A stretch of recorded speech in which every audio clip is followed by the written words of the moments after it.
Hello everyone, स्वागत है आप सभी का रतलाम नर्सिंग कोचिंग के ऑनलाइन प्लेटफॉर्म पे, जहां पर हम पढ़ रहे हैं फंडामेंटल की प्रोसीजर्स के बारे में, जिसमें हमारे आज का टॉपिक है आईवी कैनुला।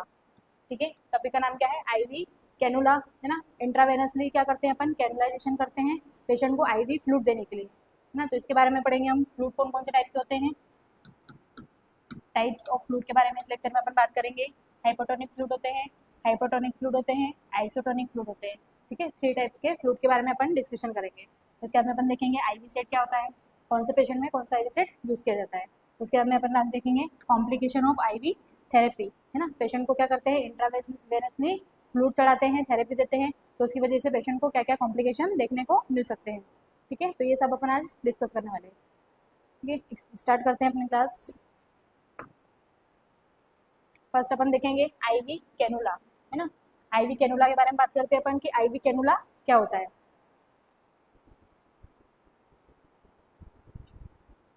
ठीक है, आईवी कैनुला क्या होता है? आईवी कैनुला क्या होता है?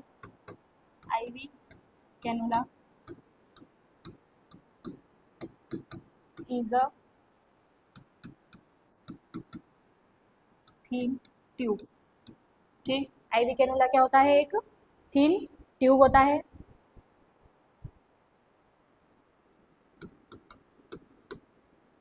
इंसर्टेड इनटू वेन्स, जिसको कहाँ इंसर्ट किया जाता है? वेन्स के अंदर इंसर्ट किया जाता है। ठीक है, सिंपल सी बात है कि आईवी कैनुला क्या होता है। आईवी नाम से अपन क्या समझते हैं? इंट्रावेनस, मतलब वेन के अंदर लगाने वाला कैनुला, है ना। तो वेन के अंदर लगाते हैं जो कैनुला, वो कैसा होता है? एक थीन ट्यूब होता है, मतलब एक पतला सा ट्यूब होता है, जिसको इंसर्ट कहाँ पर करते हैं अपन? वेन्स के अंदर इंसर्ट करते हैं। ठीक है, तो अपन देखते हैं कि कौन कौन से साइज के और कौन कौन से कलर के आईवी कैनुलाज होते हैं जो क्लिनिकल सेटिंग्स में फ्लूइड देने के लिए यूज़ किए जाते हैं, है ना। फ्लूइड देने के लिए और मेडिसिन देने के लिए अपन यूज़ करते हैं। तो डिफरेंट टाइप के क्या होते हैं, अलग अलग गोल्स के क्या होते हैं, और अलग अलग कलर के कैनुलाज होते हैं। तो अपन को सबसे पहले देखना है फर्स्ट वाला कौन सा होता है ना। ऑरेंज कलर का कैनुला होता है ना, जो कितने गोल्स का होता है? 14 गोल्स का होता है। ठीक है, 14 गोल्स मतलब जितना छोटा गोल्स होता है उतना ही अमाउंट में क्या कर सकते हैं, इससे फ्लूइड दे सकते हैं, है ना। तो इसका नंबर जरूर छोटा है, 14 गोल्स का है, पर इससे क्या कर सकते हैं अपन? लार्ज अमाउंट में क्या कर सकते हैं? फ्लूइड दे सकते हैं, है ना। तो ये कलर कौन से कलर का होता है? ऑरेंज कलर का होता है। उसके बाद में सेकंड कैनुला की बात करें तो ग्रे कलर का होता है, जिनका नंबर अपन को याद रखना है 16 गोल्स का होता है।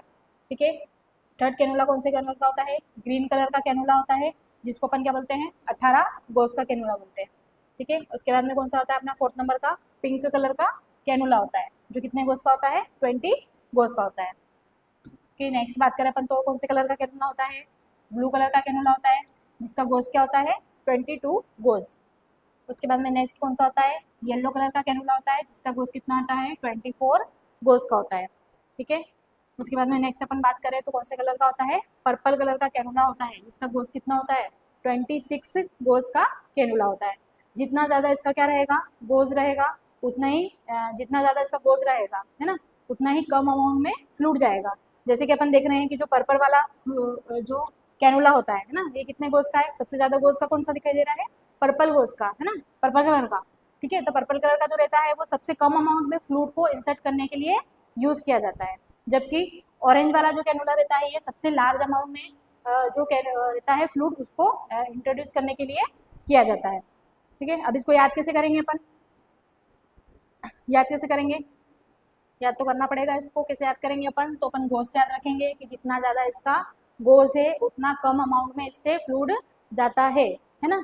जैसे कि गोज सबसे ज़्यादा किसका है? 26 नंबर वाले कैनुला का है। तो अपन को याद रखना है कि सबसे कम अमाउंट में फ्लूइड किसको दिया जाता है?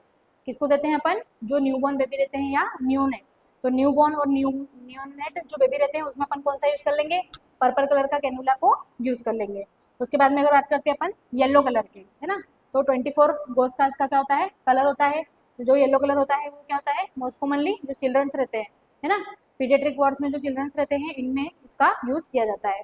ठीक है, उसके बाद में ब्लू नंबर का जो ब्लू का कैनुला है, जो कितने गोल्स का है? 22 गोल्स का है ब्लू कैनुला, है ना। ब्लू कैनुला हॉस्पिटल में सबने ड्यूटी करी है तो सबने कैनुलास देख रखे हैं कि कौन कौन से पेशेंट को कौन सा कैनुला लगाते हैं। तो 3 कैनुला तो आपने मोस्ट कॉमनली देख रखा है। पर्पल कैनुला आपने देखा है एनआईसीयू में, जहाँ पर न्यूबॉर्न्स और न्यूनेट्स को रखा जाता है ना। तो अपन को याद होना चाहिए कि पर्पल कलर का कैनुला कहाँ पर लगाया था अपन ने? एनआईसीयू में लगाया था न्यूबॉर्न बेबी को। उसके बाद अपन को याद रखना है कि जो येलो कलर का कैनुला रहता है या पीडियाट्रिक वार्ड में जो बच्चे रहते हैं उनको आईवी फ्लूइड देने के लिए, मेडिसिन देने के लिए अपन ने यूज़ किया था, है ना। तो याद रख लोगे आप कि जो चिल्ड्रन रहते हैं उसमें कौन से कलर का यूज़ करा था अपन ने, येलो कलर का यूज़ करा था, ठीक है। इसके आगे अपन लिख सकते हैं किसमें यूज़ करा था, ये न्यूबॉर्न बेबी में। येलो कलर का किसमें यूज़ करा था अपन ने, पीडियाट्रिक बेबी में, है ना, या फिर क्या बोल सकते हो चिल्ड्रंस में यूज़ करा था, ठीक है। उसके बाद में जो ब्लू कलर का कैनुला होता है ये किसमें यूज़ करते हैं अपन, एडल्ट पेशेंट में, है ना। हॉस्पिटल में अपन जाते हैं तो अगर मेल और फीमेल वार्ड्स देखते हैं अपन जहाँ पर अपन नॉर्मल फ्लूइड देने के लिए पेशेंट को कौन से कलर का कैनुला लगाते हैं, तो ब्लू कलर का कैनुला अपन वहाँ पे क्या करते हैं, पेशेंट को लगाते हैं, ठीक है। उसके बाद अगर अपन बात करें पिंक कलर का कैनुला, तो पिंक कलर का जो कैनुला रहता है ये वाला, तो ये किसके लिए यूज़ करते हैं, तो ये एडल्ट में भी लगा सकते हैं, ठीक है। पिंक कलर का किस किस में लगा सकते हैं, एडल्ट में भी लगा सकते हैं, और साथ में जो एडोलेसेंट चाइल्ड रहते हैं, एडोलेसेंट चाइल्ड, एडोलेसेंट चाइल्ड में भी क्या कर सकते हैं, इसका यूज़ कर सकते हैं, है ना। उसके बाद कौन सा आता है, ग्रीन कलर का कैनुला आता है, और एक आता है ग्रे कलर का, और एक आता है ऑरेंज, है ना। तो 3 कैनुला अपने पास बच गए। सबसे पहले नीचे से अपन ने याद रख लिया कि पर्पल कलर का था जो सबसे ज़्यादा गोल्स का था, वो सबसे छोटे बच्चे में यूज़ करा था, मतलब न्यूबॉर्न में लगाया था। जो येलो वाला था वो चिल्ड्रंस में यूज़ करा था। उसके बाद में जो ब्लू वाला रहता है वो मेल एंड फीमेल वार्ड में अपन को याद रख लेना है कि अपन जब भी पेशेंट को कैनुलाइजेशन करने जाते हैं तो अपन हमेशा कौन सा लेते हैं, तो ब्लू कलर का आप कैनुलाइजेशन करते हो, ठीक है। पिंक वाला आपको याद रखना है कि ये 20 गोल्स का होता है, और इसको एडल्ट में भी यूज़ करते हैं, और जो एडोलेसेंट चाइल्ड होते हैं, है ना, एडोलेसेंट चाइल्ड में भी अपन क्या करते हैं, इसका यूज़ कर सकते हैं, ठीक है। अब उसके बाद में अपन को देखना है ऑरेंज कलर, ग्रे कलर और ग्रीन, 3 कलर बचे, तीनों का याद कर लो। तीनों का क्या होता है, जो इंडिकेशन होता है, मतलब कि लगाने का जो पेशेंट का इंडिकेशन होता है वो क्या होता है, इन तीनों का सेम होता है, ठीक है। सेम होता है मतलब क्या, इनका गोज जो है वो क्या है, सबसे कम है, सबसे कम गोज वाले से सबसे ज़्यादा फ्लूइड देते हैं, है ना। इसको अपन को याद रखना है कि सबसे जितना ज़्यादा कम गोज का वो होगा, वो उतना ज़्यादा उसका क्या होगा, फ्लो रेट होगा, है ना। तो इसमें अपन को याद रखना है कि इससे अपन किसको देंगे, तो अपन को यहाँ से समझ में आ रहा है कि बच्चे को तो अपन सबसे ज़्यादा गोज वाला देते हैं, मतलब पर्पल और येलो वाला यूज़ करते हैं, है ना। तो अपन किसी बच्चों को छोड़ के क्या करेंगे, जो भी एडल्ट पेशेंट रहता है ना, उन तीनों में क्या कर सकते हैं अपन, ऑरेंज भी लगा सकते हैं, ग्रे भी लगा सकते हैं, और ग्रीन कैनुला का भी यूज़ कर सकते हैं, ठीक है। तो इसमें अपन क्या लिख सकते हैं, किन किन पेशेंट के लिए यूज़ करेंगे इसको, एडोलेसेंट और एडल्ट पेशेंट के लिए, है ना। पीडियाट्रिक का यहाँ पर कुछ भी रोल नहीं है। तो क्लियर है, याद रखने का तरीका क्या है, नीचे से याद रख लो कि जितना ज़्यादा जिसका गोज है वो उतना ज़्यादा छोटे बच्चे के लिए यूज़ होता है, तो उससे आपको क्लियर रहेगा। पर्पल से याद रखना है कि एनआईसीयू में बच्चे को लगाया था अपन ने, तो पर्पल वाला था, है ना। येलो वाला अपन ने कहाँ पे लगाया था, पीडियाट्रिक वार्ड में जो चिल्ड्रंस थे उनको लगाया था। ब्लू वाला जो था वो हमने कहाँ पे लगाया था, जो जनरल वार्ड रहते हैं जहाँ पे मेल एंड फीमेल पेशेंट रहते हैं, तो मोस्ट कॉमनली उनको आईवी फ्लूइड देने के लिए हमने कौन सा लगाया था, ब्लू कलर का जो कैनुला था वो लगाया था, है ना, जिसका गोज कितना था 22, ठीक है। बाकी पिंक याद रखना अपन को, इसको एडल्ट में भी लगाते हैं और एडल्ट में भी लगाते हैं। इसके अलावा जो ऑरेंज, ग्रे और ग्रीन है, तीनों को एक साथ रख लो कि तीनों को काय में लगाते हैं, एडल्ट में भी लगाते हैं और एडोलेसेंट में भी यूज़ करते हैं। तो क्लियर है इसके कलर्स और इसके गोज के बारे में, ठीक है। आगे बात करते हैं अपन नेक्स्ट स्लाइड में,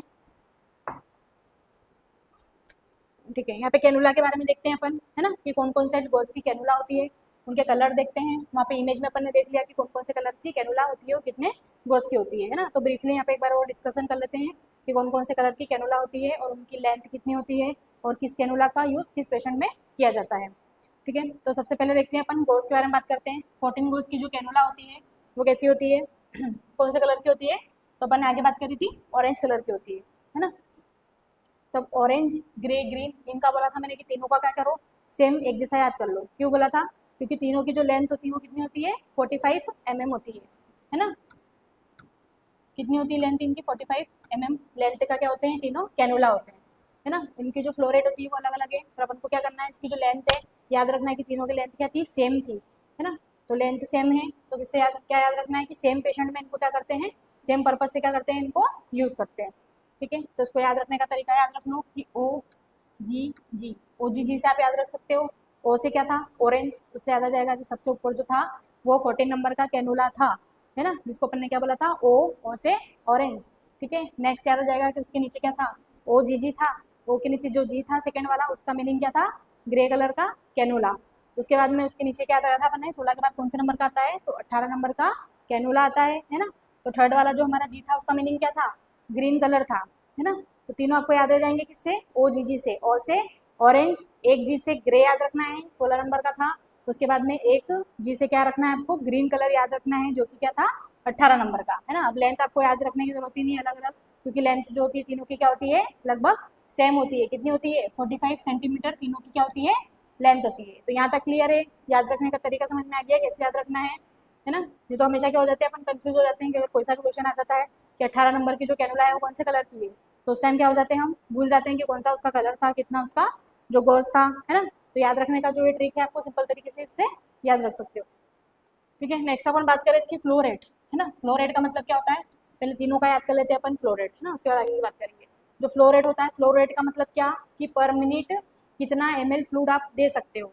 ठीक है, फ्लो रेट का मतलब क्या होता है, पर मिनट कितना फ्लूइड आप दे सकते हो।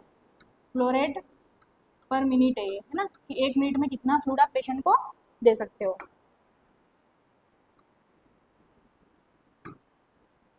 ठीक है, तो पर मिनट बात करते हैं अपन, तो पर मिनट कितना दे सकते हैं फ्लो रेट के अकॉर्डिंग। अगर अपन 14 नंबर के कैनुला की बात करते हैं 14 के लिए, तो फ्लो रेट क्या होता है इसका 150 टू 300।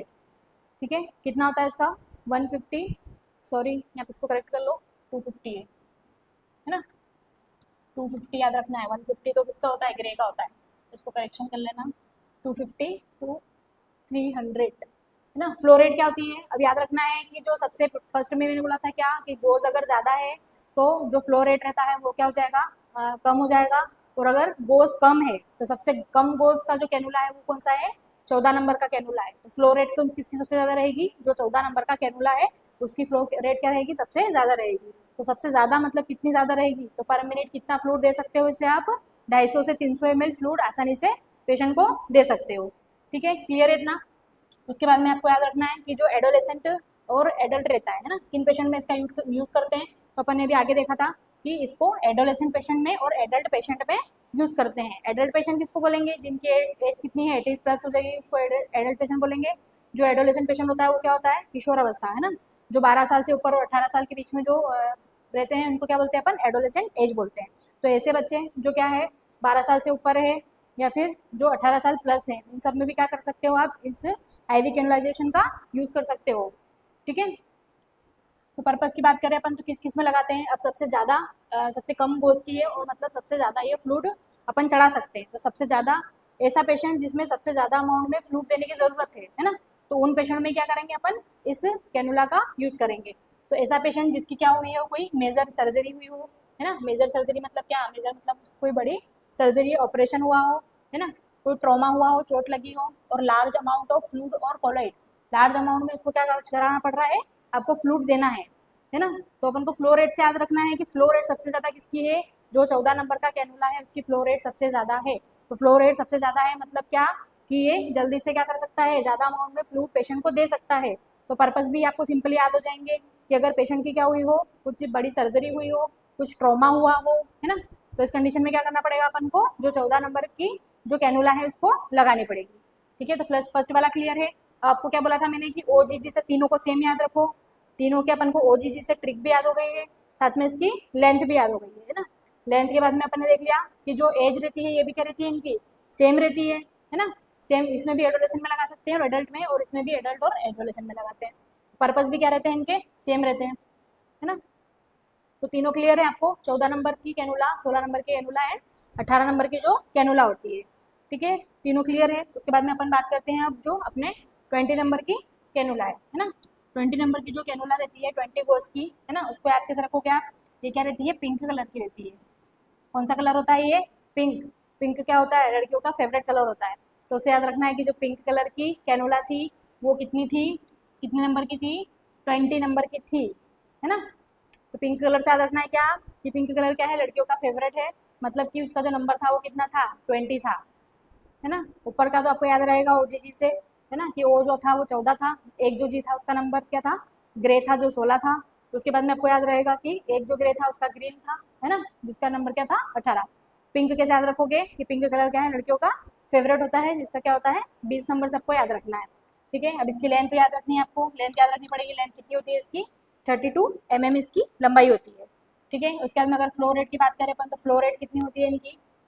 ठीक है, तो ग्रे वाले की फ्लो रेट देख लो कितनी होती है, यहाँ पे 250 से 300 हो गई। उसके बाद में ग्रे वाले की बात करें तो कितनी होती है, 150 से 240 ml पर मिनट कितना फ्लूड जाता है, 150 से लेकर 240 ml पर मिनट क्या होता है, फ्लूड जा सकता है। ठीक है, अब 240 से 150 से जा सकता है। उसके बाद में जो नेक्स्ट रहता है वो कितना जा सकता है, अपन जो 18 नंबर का लेते हैं कैनुला से 100 से 120 ml फ्लूड जाएगा। ठीक है, पिंक का याद रखना, ये आपको लिख लिख के याद करने पड़ेंगे, है ना, कि किसकी फ्लो रेट क्या होती है। बस याद रखने का ट्रिक ये है कि सबसे ज़्यादा जो फ्लो रेट थी वो सबसे कम वाले की थी, 14 नंबर वाले की थी, जिसकी कितनी थी 250 से 300। उसके बाद डायरेक्ट नीचे वाले का याद रख लो, है ना। जब सबसे छोटी जो थी वो कौन सी थी, पर्पल कलर की कैनुला थी, है ना, जिसका फ्लो रेट भी क्या था, छोटी थी, इसलिए फ्लो रेट भी क्या था इसका, सबसे कम बोले तो कितना कम, तो सिर्फ 10 से 15 ml ही इससे क्या हो सकता है, फ्लूड जा सकता है पर ml। ठीक है, पर मिनट क्या हो सकता है, 10 से 15 ही फ्लूड, 15 ml ही फ्लूड जा सकता है। तो ऊपर वाला और नीचे वाला तो याद हो ही जाएगा आपको, है ना। उसके बाद आपको याद रख लेना है कि यहाँ पे 250 था, तो 250 से पहले क्या आता है 240, तो 150 से 240 वाला कौन सा था आपका, ग्रे कैनुला का फ्लो रेट था। उसके बाद में क्या याद रख सकते हो आप कि 150 से पहले क्या आएगा, तो याद रख लो 120 से 100 के बारे में बात करी थी अपन ने, जो तीसरे नंबर की ग्रीन कैनुला होती है। ठीक है, उसके बारे में 100 से कम क्या हो गया आपका, तो इधर 80 हो गया, है ना। तो 80 से 55, 55 से जो 80 के बीच में फ्लो रेट रहती है वो किसकी होती है, पिंक वाले कैनुला की होती है ना। उसके बाद में नेक्स्ट अगर अपन बात करें ब्लू वाला कैनुला, तो यहाँ पे 50 था, 50 से कम क्या देख लिया अपन ने, पीछे वाला नंबर देखते जाओ, उससे कम कम करते जाओ, है ना। तो 50 से 22 वाली जो होती है वो कौन सी होती है आपकी, ब्लू नंबर की, ब्लू जो कैनुला होती है 22 नंबर की।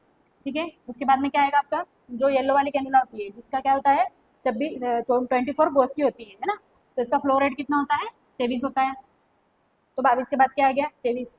उसके बाद में जो सबसे कम होती है वो क्या होती है, 10 से 15 ml पर मिनट वाली होती है। तो सिंपल तरीका है याद रखने का, सारा क्लियर है, बस आपको बस ये 23 वाले का याद रख लेना है ना। बाकी तो सब आप क्या कर सकते हो, सीक्वेंस से याद रख सकते हो, है ना। कम करते जाना है कि जो इतना बड़ा उसका गोज क्या हो रहा है, गोज बढ़ते जा रहा है, तो उसकी कैनुला उसका जो फ्लो रेट है वो क्या होता जा रहा है, कम होते जा रहा है ना। क्लियर है यहाँ तक। उसके बाद में अपन ने एज की बात कर रहे थे कि कहाँ पर थे अपन, पिंक वाले पे थे, है ना। तीनों क्लियर है अपन को, बाकी पिंक वाले पे थे अपन। इसमें अपन देखते हैं एज किस किस पेशेंट को देंगे, पिंक वाली, तो पिंक वाली का याद रखना है, ये क्या होता है, पिंक कैनुला क्या होती है, आइडियल होती है। आइडियल मतलब क्या, कि क्या होती है ये, आइडियल मतलब क्या, कि बहुत ज़्यादा स्पेशल होती है। स्पेशल क्यों होती है, इसने कुछ स्पेशल काम करा था क्या, कुछ स्पेशल काम करा होगा तभी क्या होती है ये स्पेशल होती है ना। स्पेशल क्यों होती है, क्योंकि इसको अपन ओल्ड चाइल्ड में भी यूज़ कर सकते हैं, ठीक है, एडोलेसेंट में भी यूज़ कर सकते हैं, और साथ में एडल्ट में भी यूज़ कर सकते हैं। ठीक है, किस किस में यूज़ कर सकते हैं पिंक कैनुला को, और जो ओल्ड चिल्ड्रन रहते हैं उनमें भी यूज़ कर सकते हैं, जो एडोलेसेंट रहते हैं इनमें भी यूज़ कर सकते हैं, और साथ में एडल्ट में भी इसको यूज़ कर सकते हैं। ठीक है, इसलिए ये क्या रहती है, आइडियल बोल सकते हो, क्या रहती है ये, आइडियल रहती है।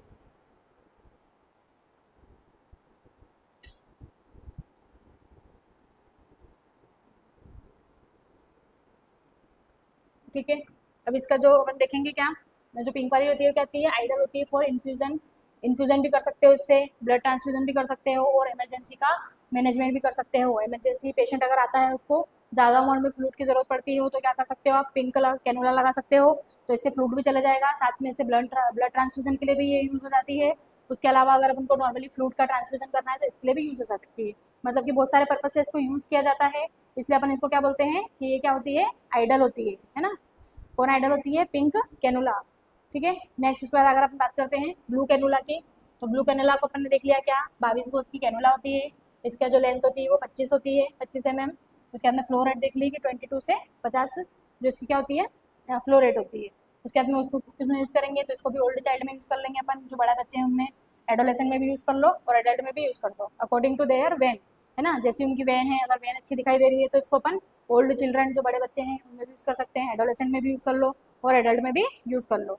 ठीक है, उसके बाद में क्या होता है, जो IV with moderate flow rate, है ना, जो इससे आईवी जाता है वो कैसा होता है, इससे ब्लड अपन ट्रांसफ्यूजन नहीं करते हैं।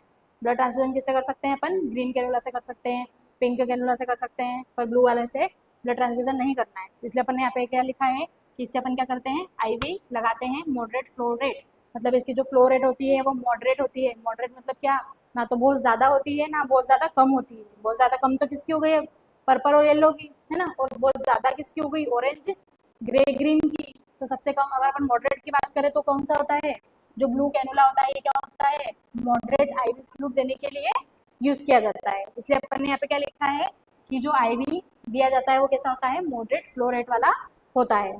ठीक है, क्लियर इतनी बात। आगे देखिए अपन अब येलो वाले के बारे में बात करते हैं। अपन येलो कैनोला जो होती है वो कितने गोज की होती है? 24 गोज की कैनोला होती है। इसकी जो लेंथ होती है वो कितनी होती है? 90 mm इसकी लेंथ होती है। ठीक है, फ्लो रेट की बात करें तो कितनी होती है? 23 ml पर मिनट क्या होती है इसकी फ्लो रेट होती है। ठीक है, अब इसको यूज में किस में करते हैं? तो अपन ने क्या बात करी थी पहले कि जो येलो कैनोला है वो चिल्ड्रंस में यूज़ करते हैं। ठीक है, तो ओल्ड चाइल्ड में यूज़ कर लो इसका, इन्फेंट मतलब जो 1 ईयर तक का बच्चा है इसमें यूज़ कर लो, टोडलर मतलब जो 3 साल तक के बच्चे हैं उनमें भी इसका यूज़ कर लो। तो मतलब लगभग कुल मिला के बात ये है कि इसका यूज़ किस में करना है? बच्चों में ही करना है, एडल्ट में इसका यूज़ नहीं करते। ठीक है, एडल्ट में भी इसका यूज़ कर सकते हैं। अगर डॉक्टर क्या करता है, डॉक्टर आपको प्रिस्क्राइब करता है कि आपको जो पेशेंट है, पेशेंट की कंडीशन ऐसी है कि वेन दिखाई नहीं दे रही है, बहुत ज़्यादा सीवियर डिहाइड्रेशन वाला पेशेंट है, उसकी वेन्स बहुत ज़्यादा क्या हो गई है? श्रिंक हो गई है, बहुत ज़्यादा फ्लूइड की कमी हो गई है, तो उस कंडीशन में क्या होगा? प्रॉपर वेन नहीं दिखेगी या आईवी कैनुलाइजेशन ठीक से नहीं हो पाएगा। तो उस कंडीशन में भी अपन क्या कर सकते हैं? येलो का यूज़ कर सकते हैं, है ना। पर मोस्ट कॉमनली यूज़ किस में करेंगे इसको? तो इसको यूज़ ओनली किस में करते हैं? बच्चों में करते हैं, ओल्ड चिल्ड्रन में, इन्फेंट में और टोडलर में। अब इसको यूज़ क्यों करते हैं, किस पर्पज से करते हैं? तो major surgery and trauma in child, बच्चों के अंदर अगर क्या हो जाती है, सर्जरी करवानी है कोई, या बच्चों को कोई ट्रोमा हो गया है, बच्चे को क्या देना है? आईवी फ्लूइड देना है, तो इन सभी कंडीशन में अपन क्या करते हैं? जो येलो वाली कैनुला है इसका यूज़ किया जाता है। ठीक है, क्लियर है यहाँ तक? उसके बाद में पर्पल की बात करते हैं। जो पर्पल कैनुला होती है वो कितनी होती है? 26 गोज की होती है। इसकी जो लेंथ होती है वो कितनी होती है? 19 mm होती है। ठीक है, इसका जो फ्लो रेट क्या होता है? सबसे कम होता है, सबसे कम से याद रख लेना है, 10 से 15 ml ही 1 मिनट में जा पाएगा ओनली, है ना। तो इसकी जो फ्लो रेट है वो कितनी हो गई? 10 से 15 ml। अब इसको यूज़ किस किस में करते हैं? तो इसको जो एल्डर एडल्ट रहता है, ठीक है, Elder, adult, infant and neonate. ठीक है, अब बात को समझना, इसको थोड़ा क्लियरली देखना। नियोनेट जो होता है वो क्या होता है? जो आपका न्यूबॉर्न बेबी होता है, 28 डेज तक का जो बेबी होता है उसको अपन क्या बोलते हैं? नियोनेट बोलते हैं, है ना। तो उसमें यूज़ कर लो, क्योंकि ये क्या है? सबसे ज़्यादा गोज की है और इससे अपन को सबसे कम अमाउंट में फ्लूइड। तो नियोनेट है मतलब वेन्स पतली है, कम अमाउंट में फ्लूइड जाएगा, है ना। तो नियोनेट्स में लगा दो। इन्फेंट मतलब 1 साल तक का बच्चा है तो उसमें भी यूज़ कर लो। उसके बाद में अपन ने एक पॉइंट लिखा है यहाँ पर, क्या? Elder adult. ठीक है, तो एल्डर एडल्ट में अपन ने सबसे कम छोटे नंबर की यूज़ क्यों करी है अपन ने? क्योंकि जो एल्डर पर्सन रहता है उनकी वेन्स भी क्या हो जाती है? नैरो हो जाती है, श्रिंक हो जाती है ना, ओल्ड एज में। तो उस कंडीशन में भी आप क्या कर सकते हो? जो ओल्ड एज वाला बुजुर्ग पर्सन है या ओल्ड पर्सन है उसमें क्या कर सकते हो? पर्पल कलर की जो कैनुला रहती है वो आसानी से लगा सकते हो। ठीक है, तो इसका पर्पज़ क्या होता है? लो इन्फ्यूज़न। इसको सिर्फ तभी यूज़ किया जाता है जब अपन को इन्फ्यूज़न कैसा करना हो? लो देना है। लो इन्फ्यूज़न देना है तो किसका यूज़ करेंगे अपन? लो इन्फ्यूज़न देने के लिए जो पर्पल कलर की कैनुला होती है उसका यूज़ किया जाता है। ठीक है, तो क्लियर है? वे ट्रिक अपन ने इसको समझा है कि याद कैसे रखना है। तीनों याद रखना है अपन को। OGG से, ओ से ऑरेंज, एक ग्रे से, एक ग्रीन से क्या हो जाएगा? सॉरी, एक जी से क्या हो जाएगा? ग्रे हो जाएगा, और एक जी से क्या हो जाएगा? ग्रीन हो जाएगा। ठीक है, लेंथ सबकी सेम होती है इन तीनों की। फ्लो रेट याद रखनी है आपको, नंबर को क्या करते जाना है? कम करते जाना है, एक के नीचे एक तो याद रखना है आपको, है ना। एज देखेंगे तो एज सेम हो जाएगी इन तीनों की। उसके बाद में पर्पस देखेंगे तो पर्पस भी सेम। तीनों में कुछ डाउट नहीं होना चाहिए क्योंकि तीनों लगभग सेम ही दिखाई देते हैं आपको और सेम ही पर्पस से यूज होते हैं। 20 नंबर का याद रखना है कि 20 वाली जो होती है पिंक कलर की होती है। पिंक कलर लड़कियों का फेवरेट होता है। लड़कियां क्या होती है? बहुत ज़्यादा समझदार होती है, मतलब क्या होती है? बहुत ज़्यादा आइडल होती है, इसलिए 20 नंबर क्या होता है? उसका कैनुला का नंबर होता है। ठीक है, तो लेंथ देखनी है अपन को 32। फ्लो रेट याद रखनी है इसकी। उसके बाद में एज देखनी है। आइडल क्यों होती है? क्योंकि इससे ब्लड ट्रांसफ्यूजन भी कर दिया अपन ने, इमरजेंसी में का मैनेजमेंट भी कर दिया, साथ ही साथ इससे आईवी फ्लूइड भी दे दिया। मतलब एक ही कैनुला ने क्या कर दिए? बहुत सारे काम कर दिए। ठीक है, और ब्लू वाला जो रहता है वो नॉर्मली जो एडल्ट पेशेंट रहता है उसमें अपन यूज़ करते हैं, है ना। येलो वाला किस में करना है? चिल्ड्रन में यूज़ करना है। पर्पल वाला किस में करना है? जो न्यूबॉर्न रहते हैं और जो ओल्ड पर्सन है या फिर एल्डर एडल्ट है ना, उसमें क्या करना है अपन को? उसका यूज़ करना है। ठीक है, क्लियर है? आगे देखें आप। ठीक है, नेक्स्ट आगे अपन बात करते हैं हम इसमें। तो अपन देखते हैं अब आईवी फ्लूइड के टाइप्स के बारे में। ठीक है, यहाँ पे हेडिंग डाल लो, टाइप्स ऑफ आईवी फ्लूइड। अभी तो अपन ने बात करी कि कैनुला कौन कौन से होते हैं। मतलब कैनुला वो ऐसी थिन ट्यूब जिससे अपन क्या कर सकते हैं? फ्लूइड को चढ़ा सकते हैं, ना। तो अब ये भी पता होना चाहिए कि जो फ्लूइड होते हैं वो भी क्या होते हैं? डिफरेंट टाइप के होते हैं अकॉर्डिंग टू पेशेंट की नीड, है ना। पेशेंट की नीड के अकॉर्डिंग क्या करते हैं? डिफरेंट डिफरेंट टाइप के फ्लूइड अवेलेबल होते हैं। तो उनकी नीड के अकॉर्डिंग पेशेंट को जो डॉक्टर प्रिस्क्राइब करता है उसके अकॉर्डिंग क्या करना है अपन को? फ्लूइड को इन्फ्यूजन करना है। है ना। तो टाइप ऑफ फ्लूइड में अपन देखेंगे कितने टाइप के फ्लूइड होते हैं। तो क्या होते हैं, मेनली 3 टाइप के फ्लूइड होते हैं, है ना। फर्स्ट कौन सा होता है, आइसोटोनिक फ्लूइड, आइसोटोनिक फ्लूइड। एक होता है हाइपोटोनिक फ्लूइड, हाइपोटोनिक फ्लूइड, ठीक है। और एक टाइप क्या होता है, हाइपरटोनिक, हाइपरटोनिक फ्लूइड। फ्लूइड बोले तो क्या, हॉस्पिटल में जो पेशेंट को क्या चलाते हैं अपन, ड्रिप लगाते हैं, बोतल लगाते हैं, तो उसी फ्लूइड की क्या कर रहे हैं अपन यहाँ पर बात कर रहे हैं, है ना। तो कौन कौन से टाइप के होते हैं, फर्स्ट क्या होता है आपका आइसोटोनिक फ्लूइड होता है, एक क्या होता है हाइपोटोनिक फ्लूइड होता है, और एक होता है हाइपरटोनिक फ्लूइड, ठीक है। अब इस सीक्वेंस में क्यों रखा है मैंने, तो याद रखना है जो आइसोटोनिक होता है ये वैसे फ्लूइड होते हैं जिनकी ऑस्मोलरिटी क्या रहती है, अपने जो बॉडी का ब्लड रहता है ना, जो ब्लड वाला जो रहता है पार्ट, उसका जो उसकी जो क्या रहती है, ऑस्मोलरिटी रहती है ना, उसकी ऑस्मोलरिटी और इस फ्लूइड की जो ऑस्मोलरिटी रहती है वो क्या रहती है, लगभग सेम रहती है। इसलिए अपन इसको क्या बोलते हैं कि आइसोटोनिक होता है। आइसोटोनिक मतलब क्या, कि इसकी जो टोन रहती है वो सेम होती है जो अपने बॉडी के फ्लूइड की टोन है उससे, है ना। इसलिए इसको किस नाम से जानते हैं अपन, आइसोटोनिक फ्लूइड के नाम से जानते हैं, ठीक है। अब जो हाइपोटोनिक फ्लूइड होता है ना, हाइपोटोनिक जो फ्लूइड रहता है इसकी जो टोन होती है ना, इसकी जो ऑस्मोलरिटी होती है वो कितनी कैसी होती है, तो जो अपनी बॉडी के फ्लूइड का कॉन्सेंट्रेशन है इससे कम होती है। हाइपो मतलब क्या, कम, है ना। तो ब्लड के कॉन्सेंट्रेशन से भी कम कॉन्सेंट्रेशन वाला फ्लूइड, उसको अपन क्या बोलते हैं, हाइपोटोनिक फ्लूइड, ठीक है। उसके बाद में नेक्स्ट अपन बात करें तो क्या होता है हाइपरटोनिक फ्लूइड। हाइपरटोनिक फ्लूइड मतलब हाइपर मतलब ज़्यादा, है ना। तो अपने ब्लड का जो कॉन्सेंट्रेशन है ना, ब्लड के अंदर की जो ऑस्मोलरिटी है, उसका जो गाढ़ापन है, उससे भी ज़्यादा गाढ़ा कोई सा अपन क्या दे रहे हैं, फ्लूइड दे रहे हैं, मतलब ऐसा फ्लूइड दे रहे हैं जिसकी टोन या जिसका गाढ़ापन या जिसका कंसंट्रेशन, है ना, तीनों लैंग्वेज में बात कर ली अपन ने, क्या होता है अपने बॉडी के ब्लड के कंसंट्रेशन से ज़्यादा होता है। तो ऐसे फ्लूइड को आप क्या बोलोगे, हाइपरटोनिक फ्लूइड, ठीक है। क्या बोलेंगे उसको, हाइपरटोनिक फ्लूइड के नाम से जानते हैं। तो क्लियर है, आइसोटोनिक फ्लूइड ऐसे फ्लूइड होते हैं जिनका कंसंट्रेशन हमारी बॉडी के ब्लड के कंसंट्रेशन के लगभग सेम होता है, उसको अपन आइसोटोनिक फ्लूइड के नाम से जानते हैं, ठीक है। आइसोटोनिक फ्लूइड मतलब क्या, ऐसे फ्लूइड जिसका कंसंट्रेशन हमारे ब्लड के कंसंट्रेशन से भी कम होता है, कम होता है तभी तो यहाँ पर वर्ड लगा है क्या, हाइपो, है ना। तो उसको अपन क्या बोलते हैं, हाइपोटोनिक फ्लूइड। और ऐसे सोल्यूशन जिनका जो कंसंट्रेशन रहता है हमारे बॉडी के ब्लड के फ्लूइड के कंसंट्रेशन से भी ज़्यादा रहता है ना, उसको अपन क्या बोलते हैं, हाइपरटोनिक सोल्यूशन।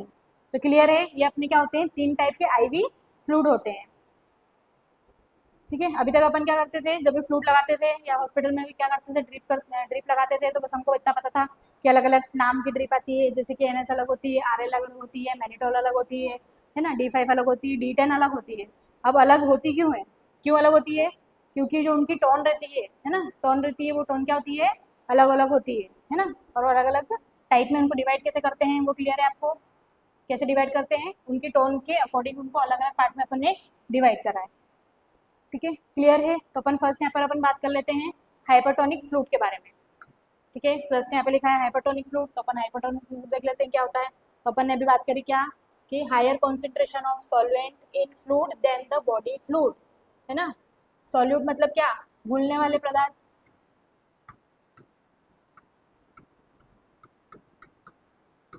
सॉल्यूट किसको बोलते हैं, घुलने वाले को बोलते हैं ना। जैसे कि अपन क्या पढ़ते थे पहले, सॉल्यूशन के बारे में पढ़ते थे कि इसमें क्या रहता है, जैसे कि आपका ये बीकर है, इसमें क्या लिया आपने, सॉल्यूशन लिया है, कोई सा भी पानी लिया है मान लो, है ना, ये क्या होता है आपका सॉल्यूशन होता है। जिस चीज़ में घोलेंगे उसको क्या बोलते हैं, सॉल्यूशन, और जो घुलता है वो क्या होता है, सॉल्यूट, है ना।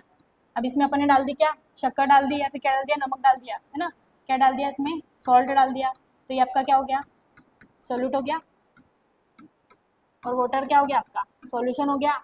तो क्या करा आपने, पानी लिया, पानी के अंदर नमक डाल दिया, तो ये क्या बना दिया आपने, एक सॉल्यूशन बना दिया, वो क्या बना दिया आपने, एक सॉल्यूशन बना दिया, है ना। जो जिसमें घुलता है उसको अपन क्या बोलते हैं, सॉल्यूट बोलते हैं। तो उससे आपको यहाँ पर याद रखना है कि high concentration of solute in fluid then the body fluid, है ना। आपके बॉडी का फ्लूइड है, मान लो ये क्या है आपकी वेन है ना, क्या है आपकी वेन है, इसके अंदर क्या है, फ्लूइड है, फ्लूइड बोले तो क्या, ब्लड है ना, ठीक है। इसके अंदर क्या है, फ्लूइड है, ब्लड है।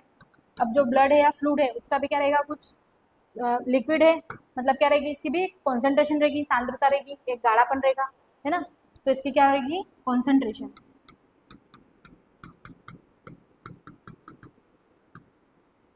कॉन्सेंट्रेशन ऑफ बॉडी फ्लूइड बोल दो उसको, कॉन्सेंट्रेशन ऑफ बॉडी फ्लूइड, ठीक है। वेन के अंदर जो ब्लड बह रहा है आपका, इसमें क्या है, इसकी भी क्या है, कॉन्सेंट्रेशन है बॉडी फ्लूइड की। तो अपन अब यहाँ पे बात कर रहे हैं कि हमारा जो हाइपरटोनिक फ्लूइड है उसकी कॉन्सेंट्रेशन क्या होती है, higher concentration of solvent in fluid then the body fluid, है ना। जो घुलने वाला पदार्थ होता है उसकी जो कॉन्सेंट्रेशन रहती है वो कैसी रहती है, हायर रहती है ना। मतलब बाहर से आपने क्या करा, यहाँ पर एक कैनुला लगा दिया, है ना। कैनुला के थ्रू क्या करा, कैनुला के थ्रू क्या करा, आईवी फ्लूइड इंसर्ट करा। कहाँ पर इंसर्ट कर दिया, वेन के अंदर, है ना। क्या करा यहाँ पे, आईवी फ्लूइड को इंसर्ट करा, है ना। अब जो इंसर्ट करा आईवी फ्लूइड, तो यहाँ पे अपन देख रहे हैं कि वो कैसा था, हाइपोटोनिक फ्लूइड था। मतलब उसकी जो कॉन्सेंट्रेशन थी वो हमारे ब्लड के कॉन्सेंट्रेशन से भी क्या थी, ज़्यादा थी। क्या थी, हायर कॉन्सेंट्रेशन,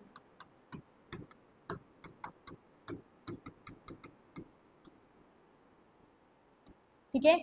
तो क्लियर है कि यहाँ कि हाइपोटोनिक जो फ्लूइड रहता है उसकी कॉन्सेंट्रेशन क्या होती है, हायर होती है। मतलब जो आप फ्लूइड बाहर से लगा रहे हो, जो कैसा है, जिसको किस कैटेगरी में रखा है आपने, हाइपोटोनिक की कैटेगरी में रखा है, तो उसका कॉन्सेंट्रेशन क्या होगा, हमारे ब्लड के कॉन्सेंट्रेशन से भी ज़्यादा होगा। मतलब जब इस ड्रिप को आप लगाओगे तो हमारे जो ब्लड का कॉन्सेंट्रेशन है ये क्या हो जाएगा, और ज़्यादा क्या हो जाएगा, और ज़्यादा क्या कर देगा ये, और ज़्यादा गाढ़ा करेगा या कम करेगा, क्या करेगा ये, इंट्रासेलुलर जो हमारा फ्लूइड रहता है इसको क्या कर देगा, ये शिफ्ट कर देगा कहाँ पर, एक्स्ट्रा सेलुलर फ्लूइड के अंदर शिफ्ट कर देगा, ठीक है। तो क्लियर है कि हाइपरटोनिक सोल्यूशन क्या होता है, ऐसा सोल्यूशन, बस इतनी सिंपल सी बात याद रख लो कि ऐसा सोल्यूशन जो क्या रहता है, हमारे ब्लड के कॉन्सेंट्रेशन से भी ज़्यादा गाढ़ा रहता है, उसको ही अपन क्या बोलते हैं, हाइपरटोनिक फ्लूइड के नाम से जानते हैं, ठीक है। क्लियर है, नेक्स्ट देखते हैं अपन आगे इसका मैकेनिज्म, ठीक है। मैकेनिज्म मतलब कि कैसे काम करेगा। अपन ने पेशेंट को क्या लगाया है, हाइपरटोनिक फ्लूइड लगाया है, हाइपरटोनिक फ्लूइड, है ना। किसकी बात कर रहे हैं यहाँ पर अपन, हाइपरटोनिक फ्लूइड की बात कर रहे हैं। ऐसा फ्लूइड जिसकी कंसंट्रेशन क्या है, हमारे बॉडी के फ्लूइड से भी ज़्यादा है ना। तो मैकेनिज्म क्या होगा, मतलब कैसे काम करेगा ये, तो यहाँ पे क्या लिखा है अपने, दे shift intracellular fluid into extra cellular fluid and increase the vascular fluid, ठीक है। मैकेनिज्म मतलब कि ये कैसे एक्शन करता है, ये कैसे काम करता है ना। तो वापस अपन वो देख लेते हैं, क्या देखा था अपन ने पहले, वेन, ठीक है। ये आपकी क्या है, वेन है, वेन के अंदर क्या है, ब्लड है, ब्लड बोल सकते हो या फिर फ्लूइड है ना। ब्लड क्या है, अपना फ्लूइड है। अब यहाँ पे अपने पास दो वर्ड आ रहे हैं, क्या, इंट्रासेलुलर फ्लूइड और एक्स्ट्रा सेलुलर फ्लूइड। तो सबसे पहले तो ये पता होना चाहिए कि इंट्रासेलुलर फ्लूइड क्या होता है और एक्स्ट्रा सेलुलर फ्लूइड क्या होता है, ठीक है। तो जो सेल्स के अंदर रहते हैं उनको अपन क्या बोलते हैं, इंट्रासेलुलर फ्लूइड।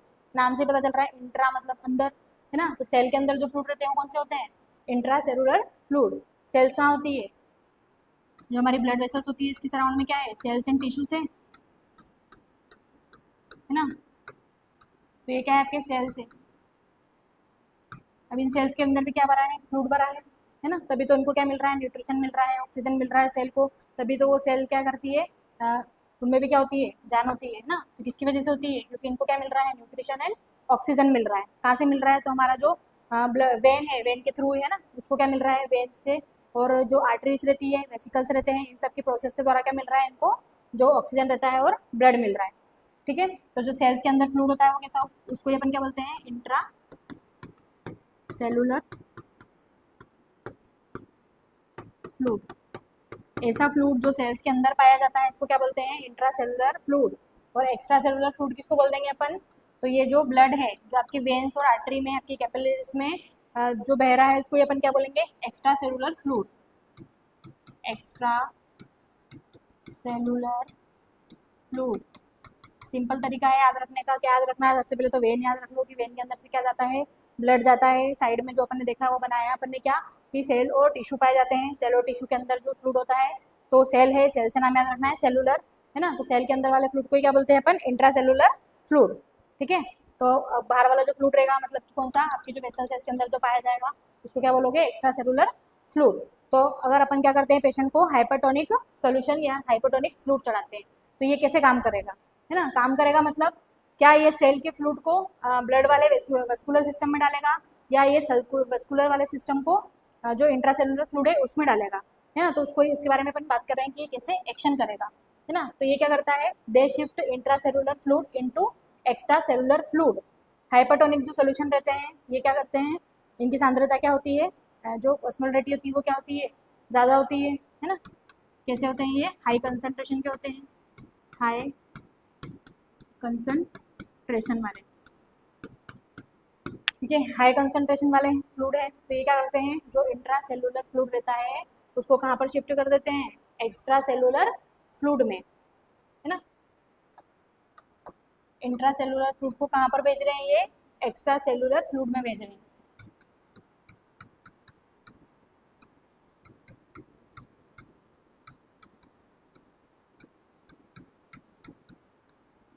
ठीक है, क्या कर रहे हैं, इंट्रा सेलुलर फ्लूइड को एक्स्ट्रा सेलुलर फ्लूइड में भेज रहे हैं। किस प्रोसेस के द्वारा, किस प्रोसेस के द्वारा भेज रहे हैं, ऑस्मोसिस के द्वारा। कौन सी प्रोसेस हो रही है यहाँ पर, ऑस्मोसिस की प्रोसेस हो रही है। ऑस्मोसिस की प्रोसेस पढ़ी है अपन ने, प्रोसेस पढ़ी है, जिसमें क्या होता है, जो फ्लूइड रहता है वो कहाँ मूवमेंट करता है ना, कहाँ करता है वो, लो कॉन्सेंट्रेशन से low concentration to higher concentration.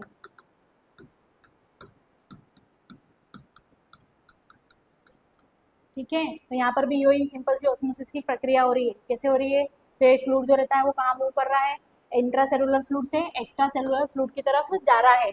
मतलब क्या कर रहा है, यहाँ पर ऑस्मोसिस हो रहा है ना। जो फ्लूइड अपन चढ़ा रहे हैं वो कैसा है, हाइपरटोनिक है, मतलब उसकी सांद्रता ज़्यादा है, मतलब जो वेन के अंदर फ्लूइड है वो कैसा है, ज़्यादा कॉन्सेंट्रेशन वाला है ना। तो फ्लूइड हमेशा मूवमेंट कहाँ पर करेगा, कम कॉन्सेंट्रेशन से ज़्यादा की तरफ मूव करेगा। तो आपको सिंपल सी बात ये याद रखनी है, जो हाइपरटोनिक फ्लूइड रहते हैं ये ब्लड के कॉन्सेंट्रेशन से ज़्यादा कॉन्सेंट्रेशन वाले होते हैं, इसलिए जो फ्लूइड का मूवमेंट है वो कहाँ होता है, इंट्रासेलुलर से एक्स्ट्रा सेलुलर की तरफ ये मूव करते हैं, जिसको अपन क्या बोलते हैं, ऑस्मोसिस की प्रोसीजर बोलते हैं। ठीक है, तो मैकेनिज्म समझ में आ गया कि हाइपरटोनिक फ्लूइड क्या कर रहे हैं, जो इंट्रासेलुलर फ्लूइड है इसको कहाँ पर शिफ्ट कर रहे हैं, एक्स्ट्रा सेलुलर फ्लूइड में कर रहे हैं, है ना। अगर इससे भी समझ में नहीं आया तो ऐसे भी याद रख सकते हो कि अगर इसकी कॉन्सेंट्रेशन ज़्यादा है ना, हाइपरटोनिक सोल्यूशन अपन ने दिया, कॉन्सेंट्रेशन ज़्यादा है, तो जिस भी सोल्यूशन की कॉन्सेंट्रेशन ज़्यादा रहती है मतलब उसके मॉलिक्यूल्स क्या होंगे, लार्ज अमाउंट के होंगे, ज़्यादा अमाउंट में मॉलिक्यूल्स होंगे।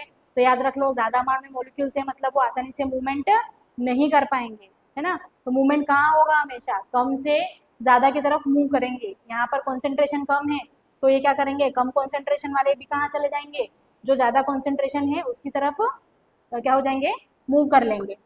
ठीक है, तो दोनों तरीके से आप याद रख सकते हो। क्लियर है, किसका मैकेनिज्म देखा अपन ने, ये हाइपरटोनिक फ्लूइड का। नेक्स्ट आगे बात करते हैं अपन इसमें, अपन देखते हैं इसके इंडिकेशन, है ना। हाइपरटोनिक जो फ्लूइड रहता है वो अपन कब कब लगाएंगे, तो कब लगा दो इसको, जब पेशेंट को क्या हो जाए, सेलुलर एडिमा, सेलुलर एडिमा में लगा दो। ठीक है, हाइपरटोनिक फ्लूइड कब लगा दो, सेलुलर एडिमा में। और कब लगा दो, decrease ICP, intra cranial pressure, जब क्या हो, पेशेंट का जो इंट्राक्रेनियल प्रेशर हो वो कम हो जाए, उस कंडीशन में लगा दो।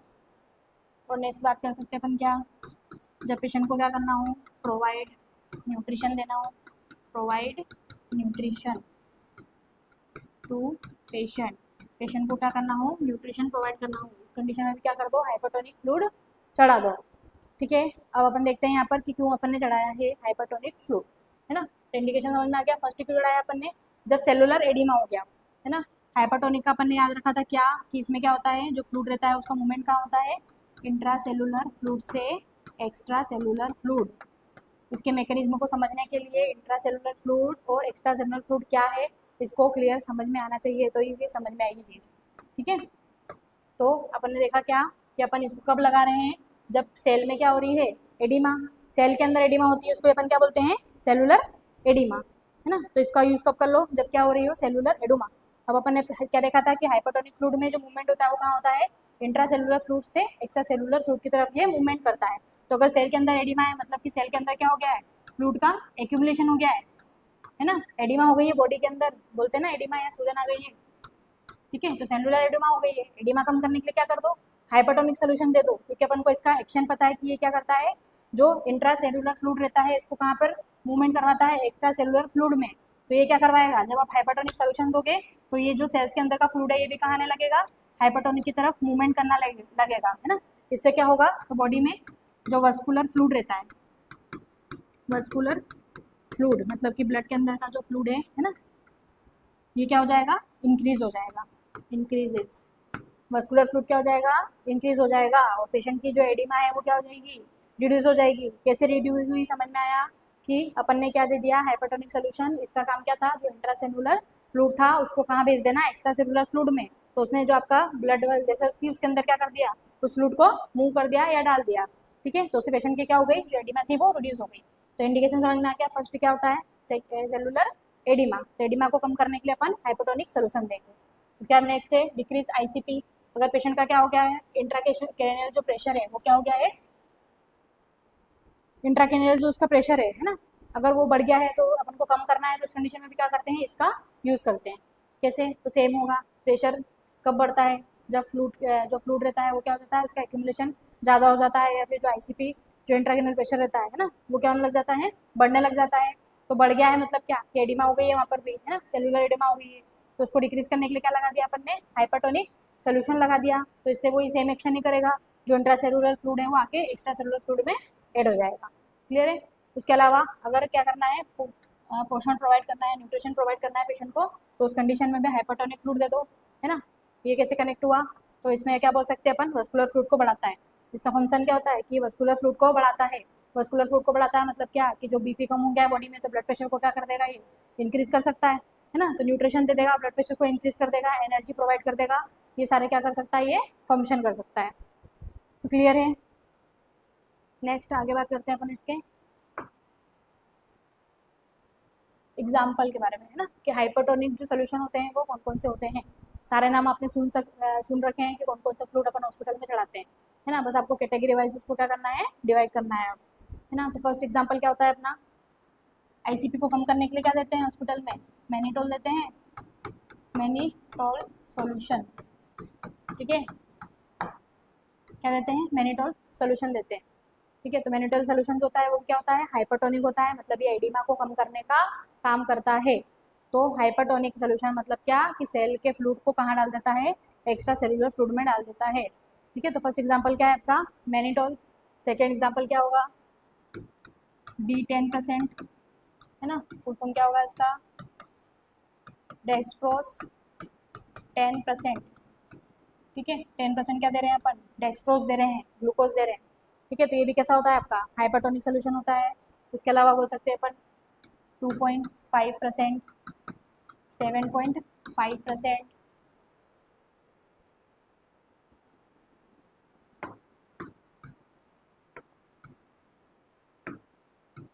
4.5%, 7.5% डेक्सट्रोस।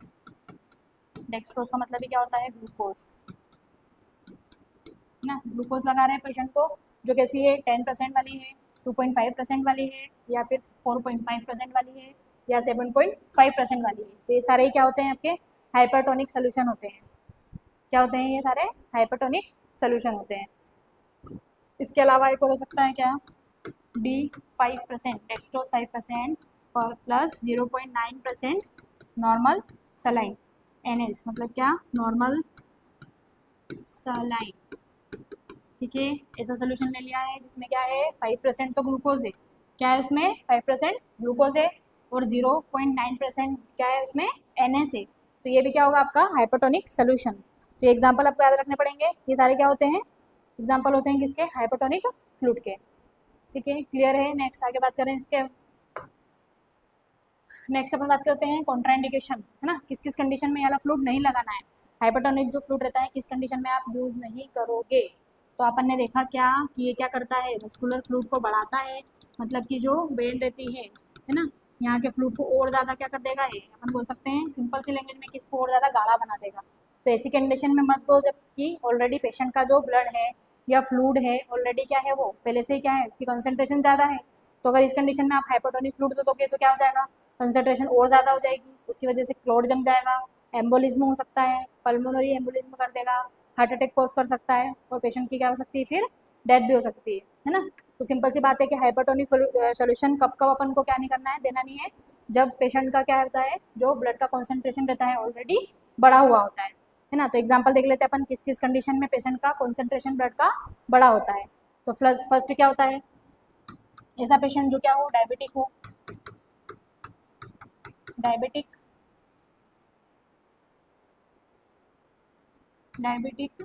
मेलाइटस पेशेंट, है ना।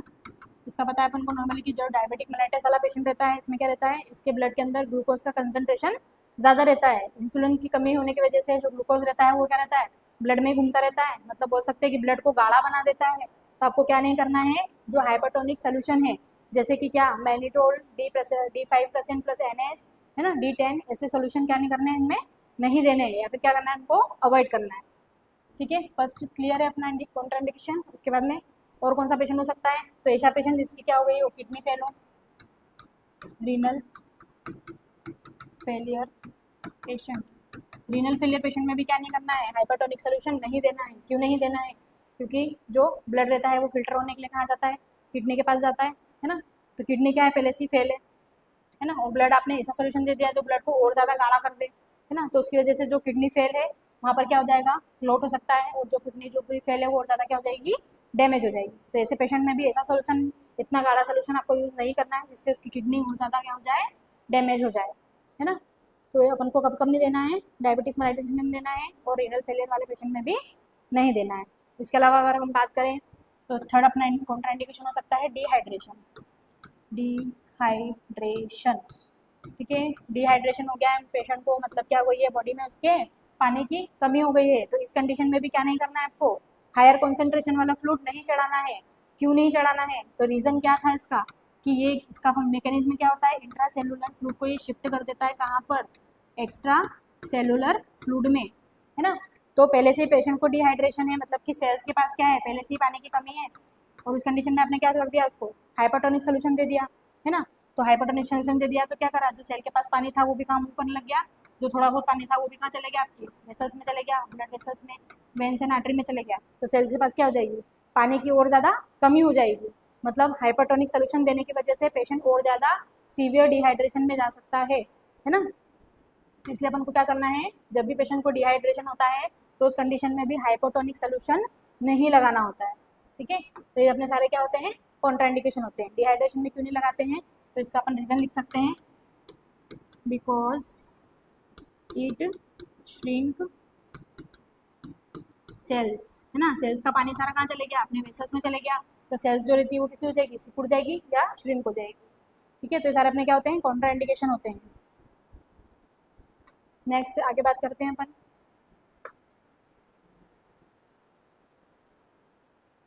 कॉम्प्लिकेशन के बारे में बात करते हैं कि अगर हाइपरटोनिक सोल्यूशन आपने चढ़ा दिया तो इसकी वजह से क्या क्या कॉम्प्लिकेशन देखने को मिल सकती है। तो सिंपल सी बात है, कॉम्प्लिकेशन क्या क्या देखने को मिलेगी, अगर डायबिटीज मेलाइटिस वाले पेशेंट को अपने चढ़ा दिया है ना, तो उसकी वजह से क्या हो जाएगा, उसका जो ब्लड शुगर लेवल लेता है वो क्या हो जाएगा, और ज़्यादा इंक्रीज हो जाएगा। When it infuse in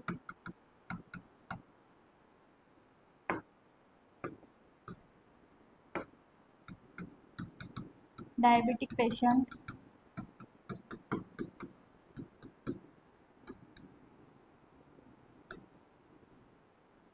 it cause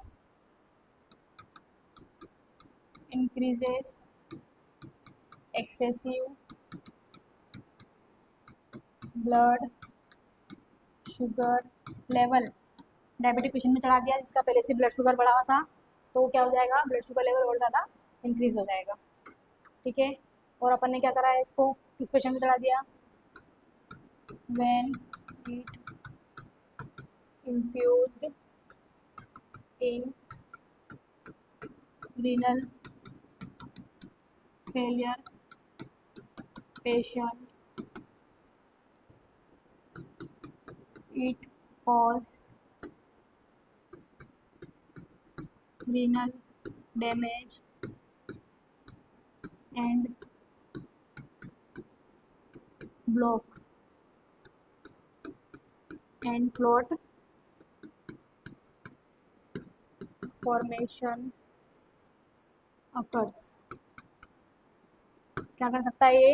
renal failure वाले पेशेंट में चढ़ा दिया जिसका किडनी ऑलरेडी फेल है या कम फंक्शन कर रही है, तो उस कंडीशन में किडनी को बहुत ज़्यादा डैमेज कर देगा, ब्लॉक कर देगा या फिर वहाँ पे क्लोट का फॉर्मेशन कर देगा, क्योंकि जो ब्लड है वो कैसा हो गया है, यहाँ पर कॉन्सेंट्रेशन क्या हो गई है, हायर हो गई है। ठीक है, क्लियर है इसके कॉम्प्लिकेशंस। इसके बाद नेक्स्ट बात करते हैं अपन अब हाइपोटोनिक फ्लूइड के बारे में। ठीक है, तो हाइपोटोनिक फ्लूइड क्या होता है? जो हाइपोटोनिक फ्लूइड देखे अपन, उसके क्या होता है, पूरा अपोजिट जो फ्लूइड होता है उसको अपन बोलते हैं हाइपोटोनिक फ्लूइड। ठीक है, तो इसमें क्या आता है, इसकी जो कंसंट्रेशन रहती है वो कैसी होती है, लो होती है बॉडी के फ्लूइड से। बॉडी के अंदर फ्लूइड है, फ्लूइड इन बॉडी, बॉडी के अंदर जो फ्लूइड है ना, उससे क्या होती है, हाइपोटोनिक जो फ्लूइड रहता है उसकी कंसंट्रेशन क्या होती है, कम होती है,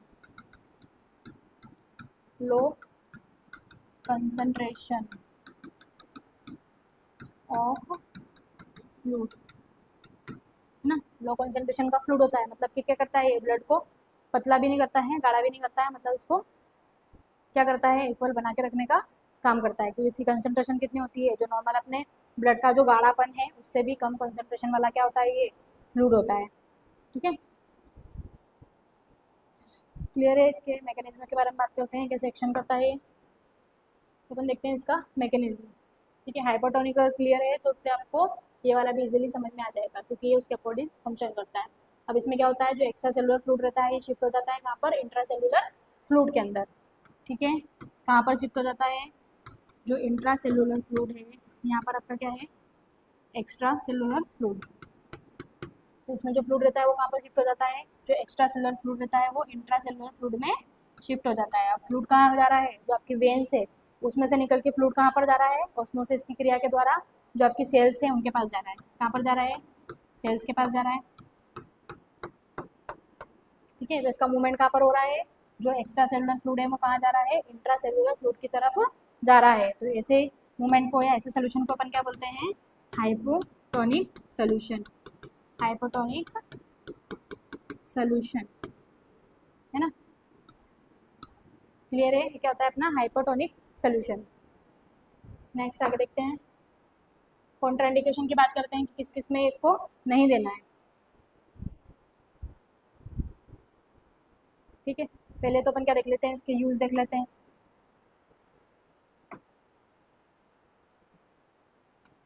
यूज लिख लो, यूज नहीं लिखा है, यूज है ना। अब यूज किस में करेंगे अपन, तो अपन ने देखा क्या करता है ये, कि जो अंदर का फ्लूइड रहता है इंट्रासेल्युलर फ्लूइड उसको बाहर पहुँचाने का काम करता है। तो पहुँचाने की जरूरत कब पड़ गई, जब सेल्स के पास क्या है, पानी की कमी है, डिहाइड्रेशन में है, तो कौन सा फ्लूइड लगा दो, हाइपोटोनिक फ्लूइड लगा दो। तो यूज़ कब कर सकते हैं अपन, डिहाइड्रेशन में, डिहाइड्रेशन में इसका यूज़ कर दो, क्योंकि फ्लूइड कहाँ जाता है, सेल्स के पास जाता है, तो सेल्स क्या हो जाएगी, वापस से हाइड्रेट हो जाएगी।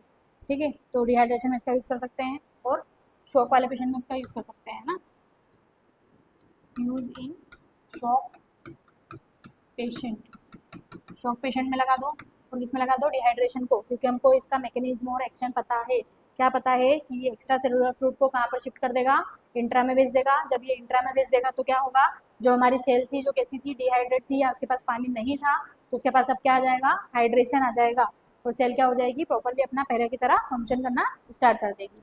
ठीक है, क्लियर है। अब इस बार में अपन देख लेते हैं इसके कॉन्ट्राइंडिकेशंस। कॉन्ट्राइंडिकेशन कब नहीं देना है, देना कब है, जब पेशेंट को क्या हो जाए, डिहाइड्रेशन हो जाए या पेशेंट शॉक में चले जाए। अब देना कब नहीं है, तो ऐसी कंडीशन में मत दो जहाँ पर पहले से सेल के पास क्या है, पानी भरा हुआ है, पहले से सेल्स के पास क्या है, पर्याप्त मात्रा में फ्लूइड है, या फिर पहले से क्या प्रेजेंट है, वहाँ पर एडिमा प्रेजेंट है। एडिमा भी बोले तो कौन सा एडिमा, सेलुलर एडिमा। तो इस कंडीशन में क्या नहीं करो, हाइपोटोनिक फ्लूइड नहीं दो। तो फर्स्ट कॉन्ट्राइंडिकेशन क्या हो सकता है अपना, सेलुलर एडिमा। सेलुलर एडिमा में इसका यूज़ नहीं करेंगे। ठीक है, उसके बाद में क्या हो सकता है, जब पेशेंट का क्या रहे, आईसीपी जो रहता है इंट्राक्रेनियल प्रेशर वो कैसा रहे, इंक्रीज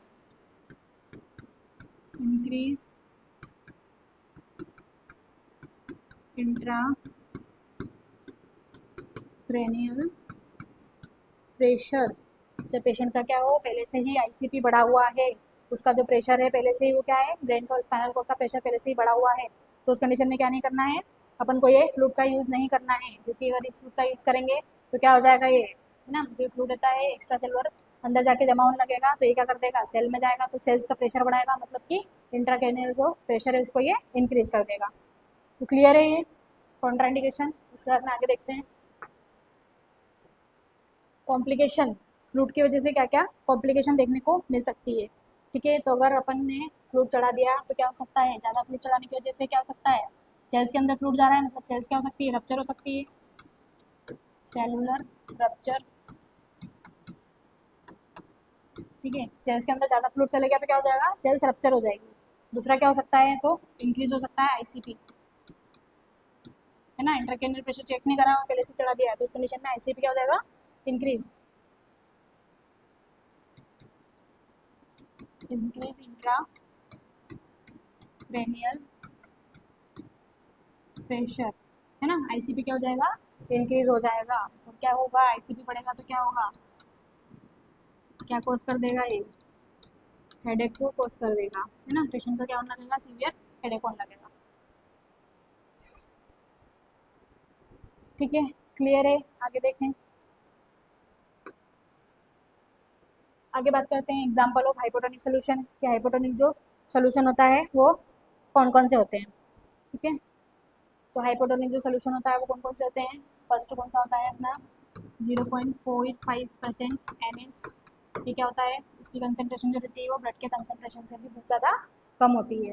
ठीक है, उसके बाद में होता है 0.33% NS।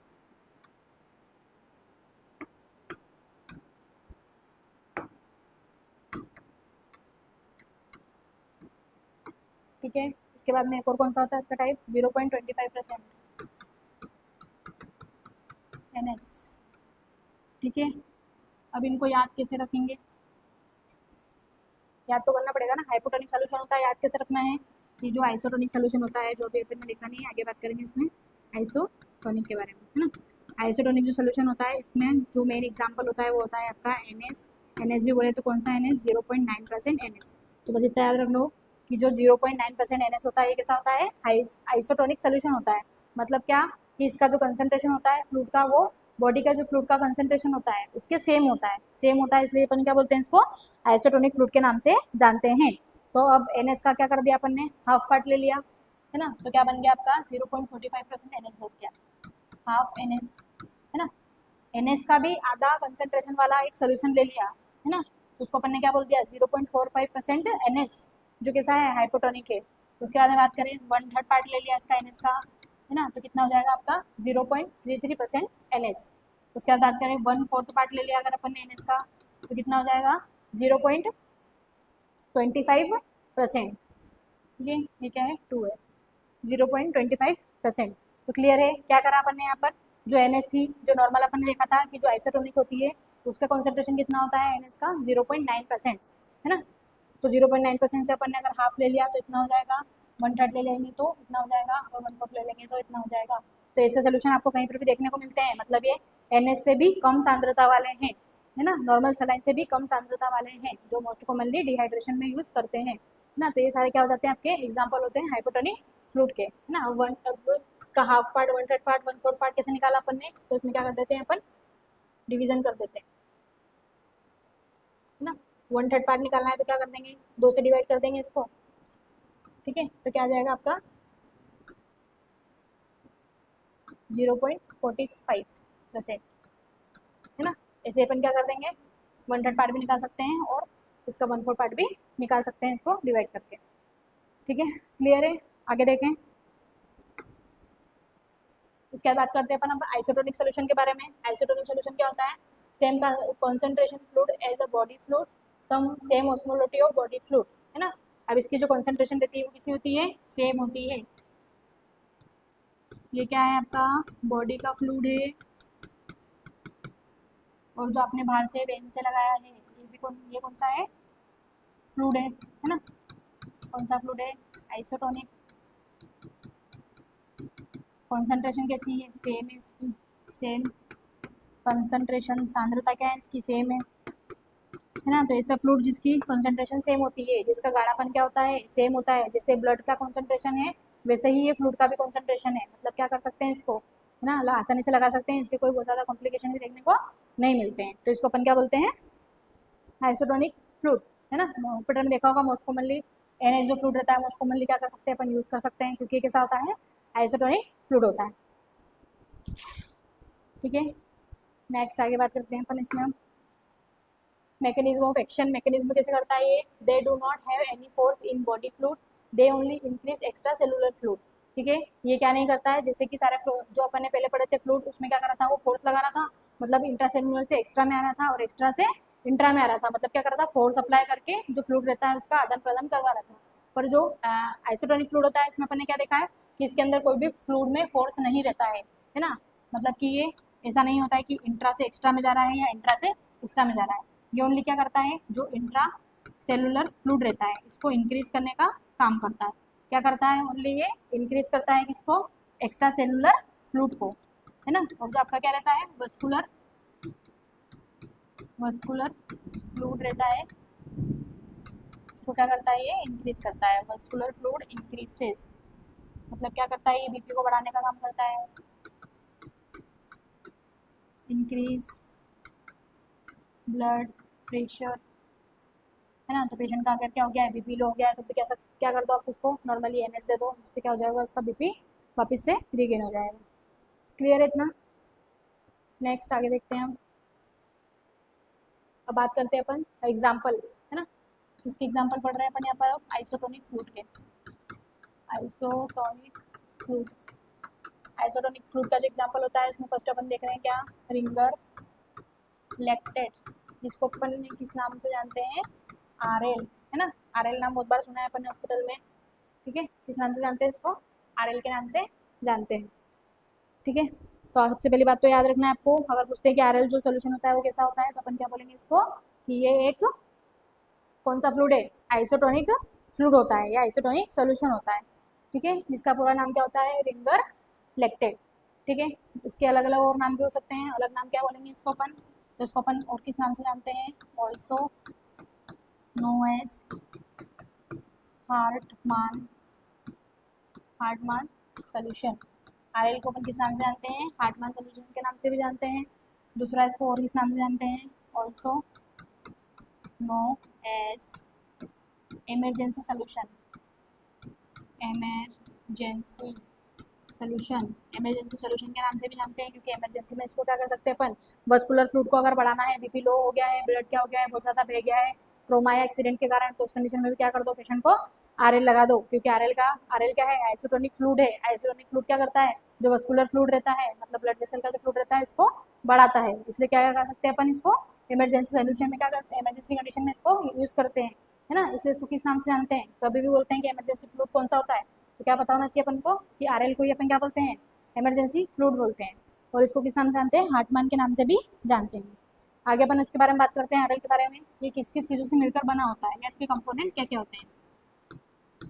कंपोनेंट ऑफ RL, है ना, RL किन किन चीज़ों से मिलकर बना होता है, क्या क्या इसमें इलेक्ट्रोलाइट प्रेजेंट होते हैं।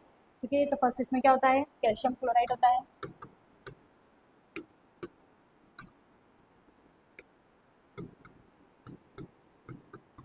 Calcium chloride. फर्स्ट क्या होता है इसमें, कैल्शियम क्लोराइड होता है। ठीक है, नेक्स्ट इसमें क्या होता है, पोटेशियम क्लोराइड।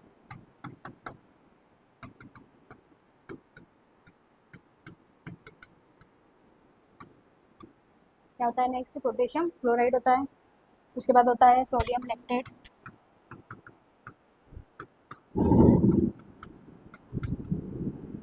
उसके बाद में क्या होता है, सोडियम क्लोराइड।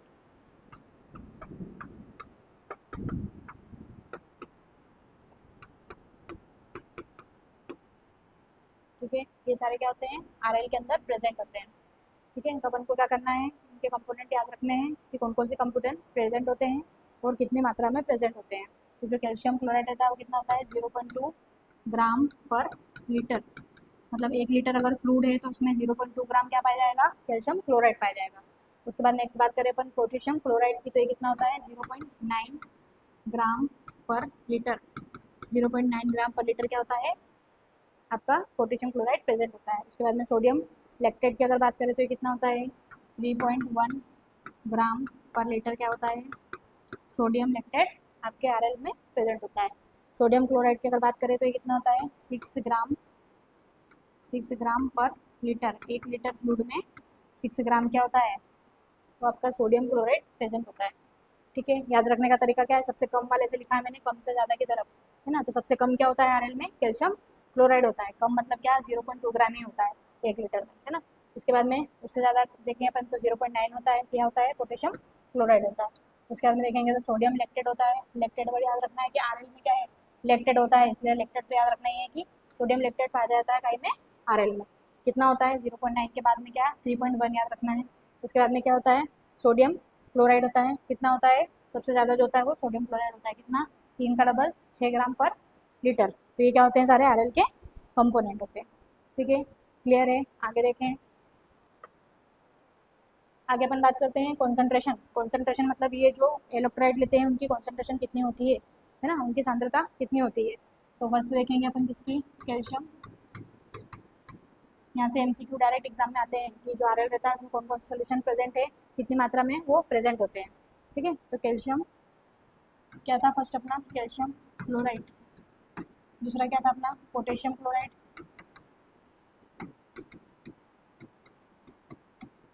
उसके बाद थर्ड क्या था अपना, सोडियम लैक्टेट। उसके बाद क्या था फोर्थ नंबर पे, सोडियम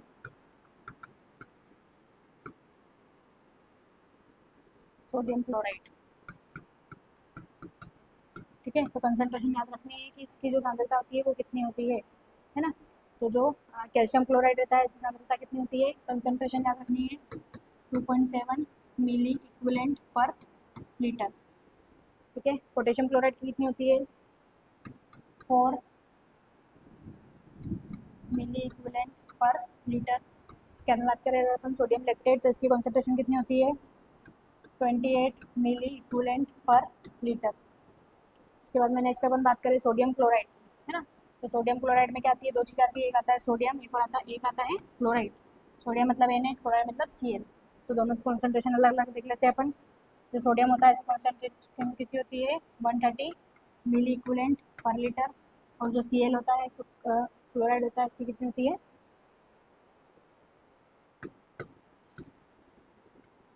109 मिली इक्विवेलेंट पर लीटर। 109 मिली इक्विवेलेंट पर लीटर। ये क्या होती है, कॉन्सेंट्रेशन होती है।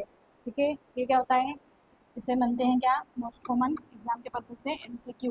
तो कंसंट्रेशन तो आपको याद करनी पड़ेगी कि किसकी कंसंट्रेशन कितनी होती है। ठीक है, नेक्स्ट आगे बात करते हैं अपन यूज़ ऑफ आरएल, है ना। आरएल देख लिया अपन ने क्या होता है, इमरजेंसी सोल्यूशन होता है। अब बात करेंगे कि इसको यूज़ कब करते हैं। ठीक है, तो इसको यूज़ क्यों करते हैं, कब करते हैं, तो प्रायोरिटी के अकॉर्डिंग अगर पूछे अपन तो कब करते हैं, फर्स्ट इसको अपन यूज़ कब करते हैं, अकॉर्डिंग टू प्रायोरिटी। प्रायोरिटी के अकॉर्डिंग बात करें तो इसको किस में यूज़ करते हैं अपन, बर्न पेशेंट में ना। बर्न पेशेंट टाइम में चल जाता है, डिहाइड्रेशन में चल जाता है। तो डिहाइड्रेशन से प्रिवेंट करने के लिए क्या करेंगे, उसको आरएल लगाएंगे, है ना। उसके बाद में कब कर सकते हैं यूज़, आफ्टर सर्जरी यूज़ कर लो। आफ्टर सर्जरी यूज़ क्यों करेंगे, क्योंकि जब पेशेंट की क्या होती है, सर्जरी होती है, कोई भी ऑपरेशन होता है, तो इस दौरान क्या होता है, जो बॉडी का ब्लड रहता है बहुत ज़्यादा लॉस होता है। तो ब्लड लॉस हो गया है मतलब डिहाइड्रेशन में जाएगा, बीपी लो होगा। तो इस कंडीशन में क्या कर दो, आरएल लगा दो। ठीक है, उसके बाद में अपन और किस में यूज़ कर सकते हैं, तो डिहाइड्रेशन में यूज़ कर लो। डिहाइड्रेशन में यूज़ कर लो, डिहाइड्रेशन एंड डायरिया में यूज़ कर लो, है ना। इसमें यूज़ कर लो, डिहाइड्रेशन और डायरिया में भी इसका यूज़ कर सकते हैं। इसके अलावा अगर बात करें तो क्या में यूज़ करेंगे इसको, हाइपोवोलेमिया में इसका यूज़ कर लो। हाइपोवोलेमिया मतलब क्या,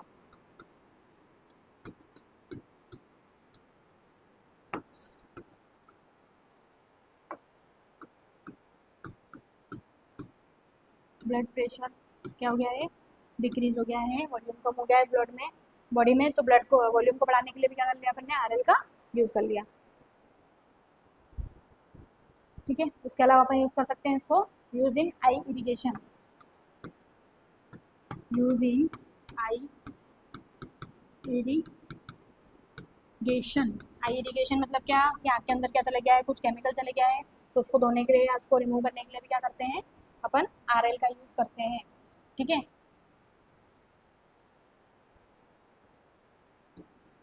वाइल केमिकल इंसर्ट, जब क्या हो गया हो, केमिकल चले गया हो, तो उसको निकालने के लिए भी आरएल का यूज़ कर लो। ठीक है, इसमें अपन को एक चीज़ या नोट डाल के लिख लेनी है कि जो NS होता है, NS are not use in eye irrigation. Eye को धोने के लिए या वॉश आउट करने के लिए NS का यूज़ नहीं करते हैं, बिकॉज, क्यों नहीं करते हैं, क्योंकि इसमें क्या पाए जाते हैं, बिकॉज इट हैव क्रिस्टल्स, इसमें क्या पाए जाते हैं, क्रिस्टल्स पाए जाते हैं। तो अगर क्रिस्टल को क्या करोगे, आंखों में डाल दोगे, तो उसकी वजह से क्या हो सकता है, ब्लाइंडनेस हो सकती है ना। सो क्या कर सकता है, ये कॉज कर सकता है क्या,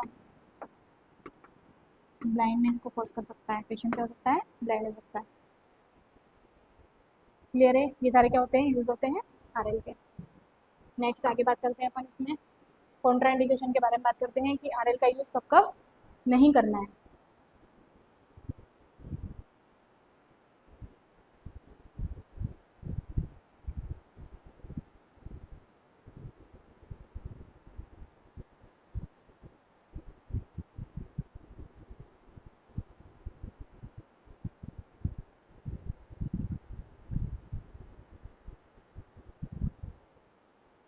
ठीक है, कॉन्ट्राइंडिकेशन के बारे में बात करते हैं अपन कि आरएल का यूज़ कब कब नहीं करना है। तो फर्स्ट देख लो, टाइम में इसका यूज़ नहीं करेंगे, रीनल फेलियर में इसका यूज़ नहीं करेंगे, रीनल फेलियर में इसका यूज़ नहीं करेंगे। दूसरा इसका यूज़ कब नहीं करेंगे, लीवर डिसीज में नहीं करेंगे। दो कॉन्ट्राइंडिकेशन याद रखनी है अपन को, एक रीनल फेलियर, एक लीवर डिसीज। ठीक है, क्यों नहीं करना है इसमें, तो अपन ने आगे पढ़ा था कि जो आरएल रहता है, इसके कंटेंट के बारे में बात करी थी कि इसमें क्या पाया जाता है, पोटेशियम पाया जाता है। क्या पाया जाता है, पोटेशियम क्लोराइड, है ना।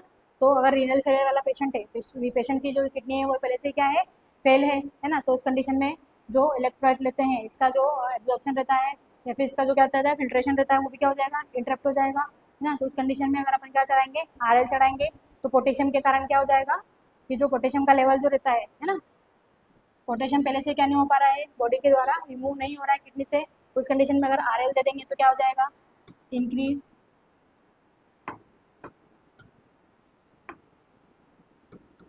क्यों नहीं देना है, तो ड्यू टू इंक्रीज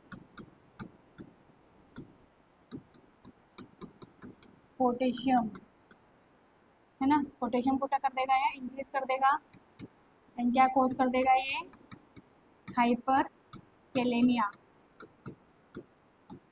क्या कर देगा, ये हाइपर कैलेमिया कॉज कर देगा, मतलब कि जो पोटेशियम का लेवल है ब्लड में और ज़्यादा बढ़ सकता है ना। तो इस कंडीशन में अपन को आरएल नहीं देना है। ठीक है, उसके बाद में लीवर डिसीज में क्यों नहीं देते हैं आरएल, क्योंकि इसमें क्या प्रेजेंट होता है, आरएल में लेक्टिड प्रेजेंट होता है ना। तो लीवर डिसीज में क्यों नहीं देंगे अपन, कि ये क्या कर देगा, लीवर में जाके फॉर्मेशन कर देगा किसका, लेक्टिक एसिड का, जिसकी वजह से क्या हो जाएगा, पेशेंट को लेक्टो एसिडोसिस की कंडीशन देखने को मिलेगी। ठीक है, तो लीवर डिसीज में क्यों नहीं देना है,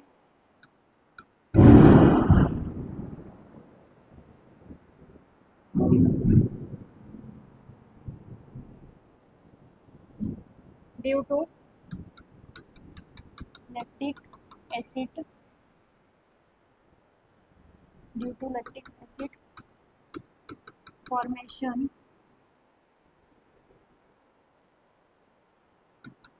क्या कॉज कर देगा, ये इट कॉज लैक्टो एसिडोसिस। ठीक है, तो कॉन्ट्राडिक्शन क्या याद रखना है कि रीनल फेल है पहले से ही, जो पोटेशियम है वो बॉडी से एक्सेट आउट नहीं हो रहा है, तो अपन ने आरएल चढ़ा दी, जिसमें क्या प्रेजेंट होता है, पोटेशियम। तो एक्सेसिव अमाउंट में अगर आरएल चढ़ा दिया आपने, तो क्या हो जाएगा, उस पेशेंट को हाइपरकैलेमिया हो जाएगा, है ना। तो इस कंडीशन में नहीं देना है। लीवर डिसीज है, तो लीवर डिसीज में क्या बनता है, लैक्टिक एसिड का फॉर्मेशन ज़्यादा होने लगता है, और आपने क्या दे दिया, उसको RL दे दिया, जिसमें पहले से उसमें भी क्या प्रेजेंट होता है, लैक्टिक एसिड प्रेजेंट होता है ना। तो दोनों क्या हो जाएंगे, जो लैक्टिक एसिड करने का काम करेंगे, मतलब कि जो लैक्टिक एसिड रहता है बॉडी में क्या हो जाएगा, एक्यूमुलेट होने लगेगा। ठीक है, तो क्लियर है अपने कॉन्ट्रा इंडिकेशन ऑफ RL। इसके बाद में नेक्स्ट अपन बात करते हैं आइसोटोनिक फ्लूइड का सेकेंड एग्जाम्पल है अपना NS, नॉर्मल सलाइन। ठीक है, नॉर्मल सलाइन क्या है अपना सेकेंड एग्जाम्पल है इसका, आइसोटोनिक फ्लूइड का। यहाँ पे लिख लो, ये क्या है, आइसोटोनिक फ्लूइड। NS क्या होता है, आइसोटोनिक फ्लूइड होता है ना। उसके बाद सेकेंड पॉइंट की अगर बात करें तो अपन इसको क्या बोलते हैं, फिजियोलॉजिकल सोल्यूशन भी बोलते हैं, फिजियोलॉजिकल सोल्यूशन भी बोलते हैं। क्यों बोलते हैं फिजियोलॉजिकल सोल्यूशन, क्योंकि इसका जो कॉन्सेंट्रेशन होता है वो बॉडी के कॉन्सेंट्रेशन से सेम होता है, मतलब सेम फिजियोलॉजी का होता है, इसलिए NS को क्या बोल सकते हैं अपन, फिजियोलॉजिकल सोल्यूशन के नाम से भी जानते हैं। ठीक है, उसके बाद में है amount of NaCl,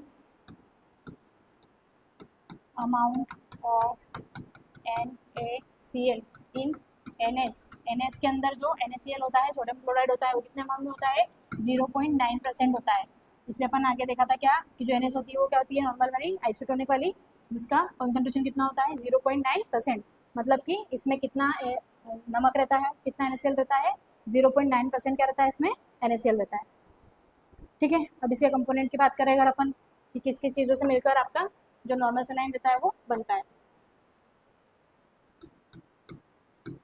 component of normal saline, normal saline में दो ही चीज़ होती है सिर्फ, क्या होता है, एक तो सोडियम होता है, NaCl होता है ना बस, तो क्या लिखेंगे अपन, एक तो क्या होता है इसमें सोडियम होता है और एक क्या होता है, क्लोराइड होता है। क्या क्या होता है कंपोनेंट में, एक सोडियम होता है, क्लोराइड कितना होता है, ये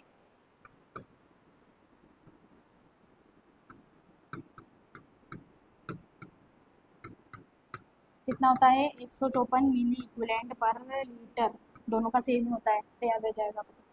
ठीक है, क्लियर है, दोनों को मिला के अगर ऑस्मोलेरिटी की बात करें तो कितनी होती है, 308 इसकी क्या होती है, ऑस्मोलेरिटी होती है। किसकी ऑस्मोलेरिटी होती है, ये जो आपका NS होता है उसकी। ठीक है, नेक्स्ट बात करते हैं अपन इसके यूज़ के बारे में, कि NS का यूज़ कहाँ कहाँ पर किया जाता है। ठीक है, तो जो NS रहता है उसका यूज़ कहाँ कहाँ पर किया जाता है। सबसे पहली बात तो ये किसके लिए सेफ होता है, सेफेस्ट होता है, safest solution for diabetic patient. जो डायबिटिक पेशेंट रहता है उनके लिए क्या होता है, ये सेफ होता है। सेफ क्यों होता है, क्योंकि इसकी जो कॉन्सेंट्रेशन है हमारे बॉडी के कॉन्सेंट्रेशन के क्या है, सेम है, इसलिए क्या होता है, ये डायबिटीज़ पेशेंट को भी क्या कर सकते हैं, आसानी से दे सकते हैं। ठीक है, उसके बाद अपन बोल सकते हैं क्या होता है, सेफेस्ट सोल्यूशन होता है फॉर बॉडी, हमारी बॉडी के लिए क्या होता है, ये सेफेस्ट सोल्यूशन होता है। ठीक है, उसके बाद में अगर बात करें कि अकॉर्डिंग टू प्रायोरिटी पूछे कि किस पेशेंट में सबसे ज़्यादा यूज़ करते हैं NS का, तो क्या बोलेंगे अपन, according to priority it use in shock patient, है ना, जो पेशेंट शॉक में चले गया है उस पेशेंट में इसका यूज़ कर देंगे।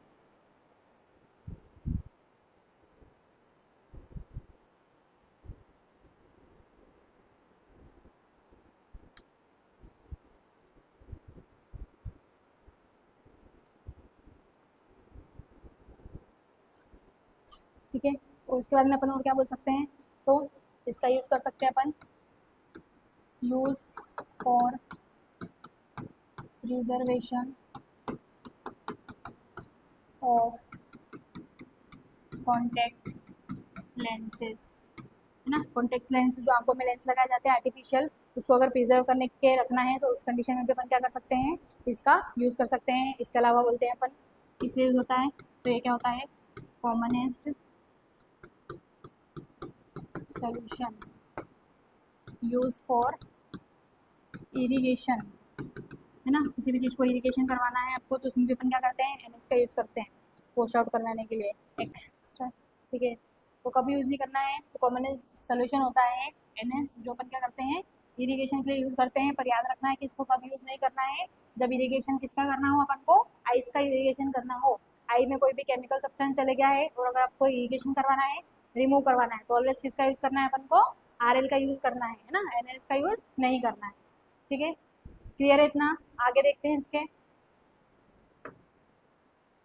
ठीक है, आगे अपन बात करते हैं कॉन्ट्राइंडिकेशन के बारे में कि किस किस कंडीशन में आपको क्या नहीं करना है, जो फ्लूइड रहता है उसको नहीं देना है।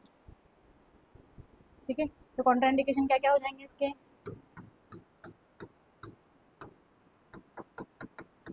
Congestive heart failure.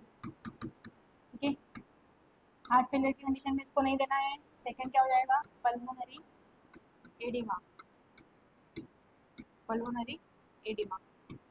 ठीक है, किस किस कंडीशन में नहीं देना है अपन को, कंजेस्टिव हार्ट फेलियर की कंडीशन में नहीं देना है, पल्मोनरी एडिमा में भी नहीं देना है, और नेक्स्ट किस में नहीं देना है, रिटेंशन ऑफ यूरिन में, रिटेंशन ऑफ यूरिन में भी इसका यूज नहीं करना है। ठीक है, क्लियर है? आगे देखते हैं, आईवी सेट के बारे में बात करते हैं।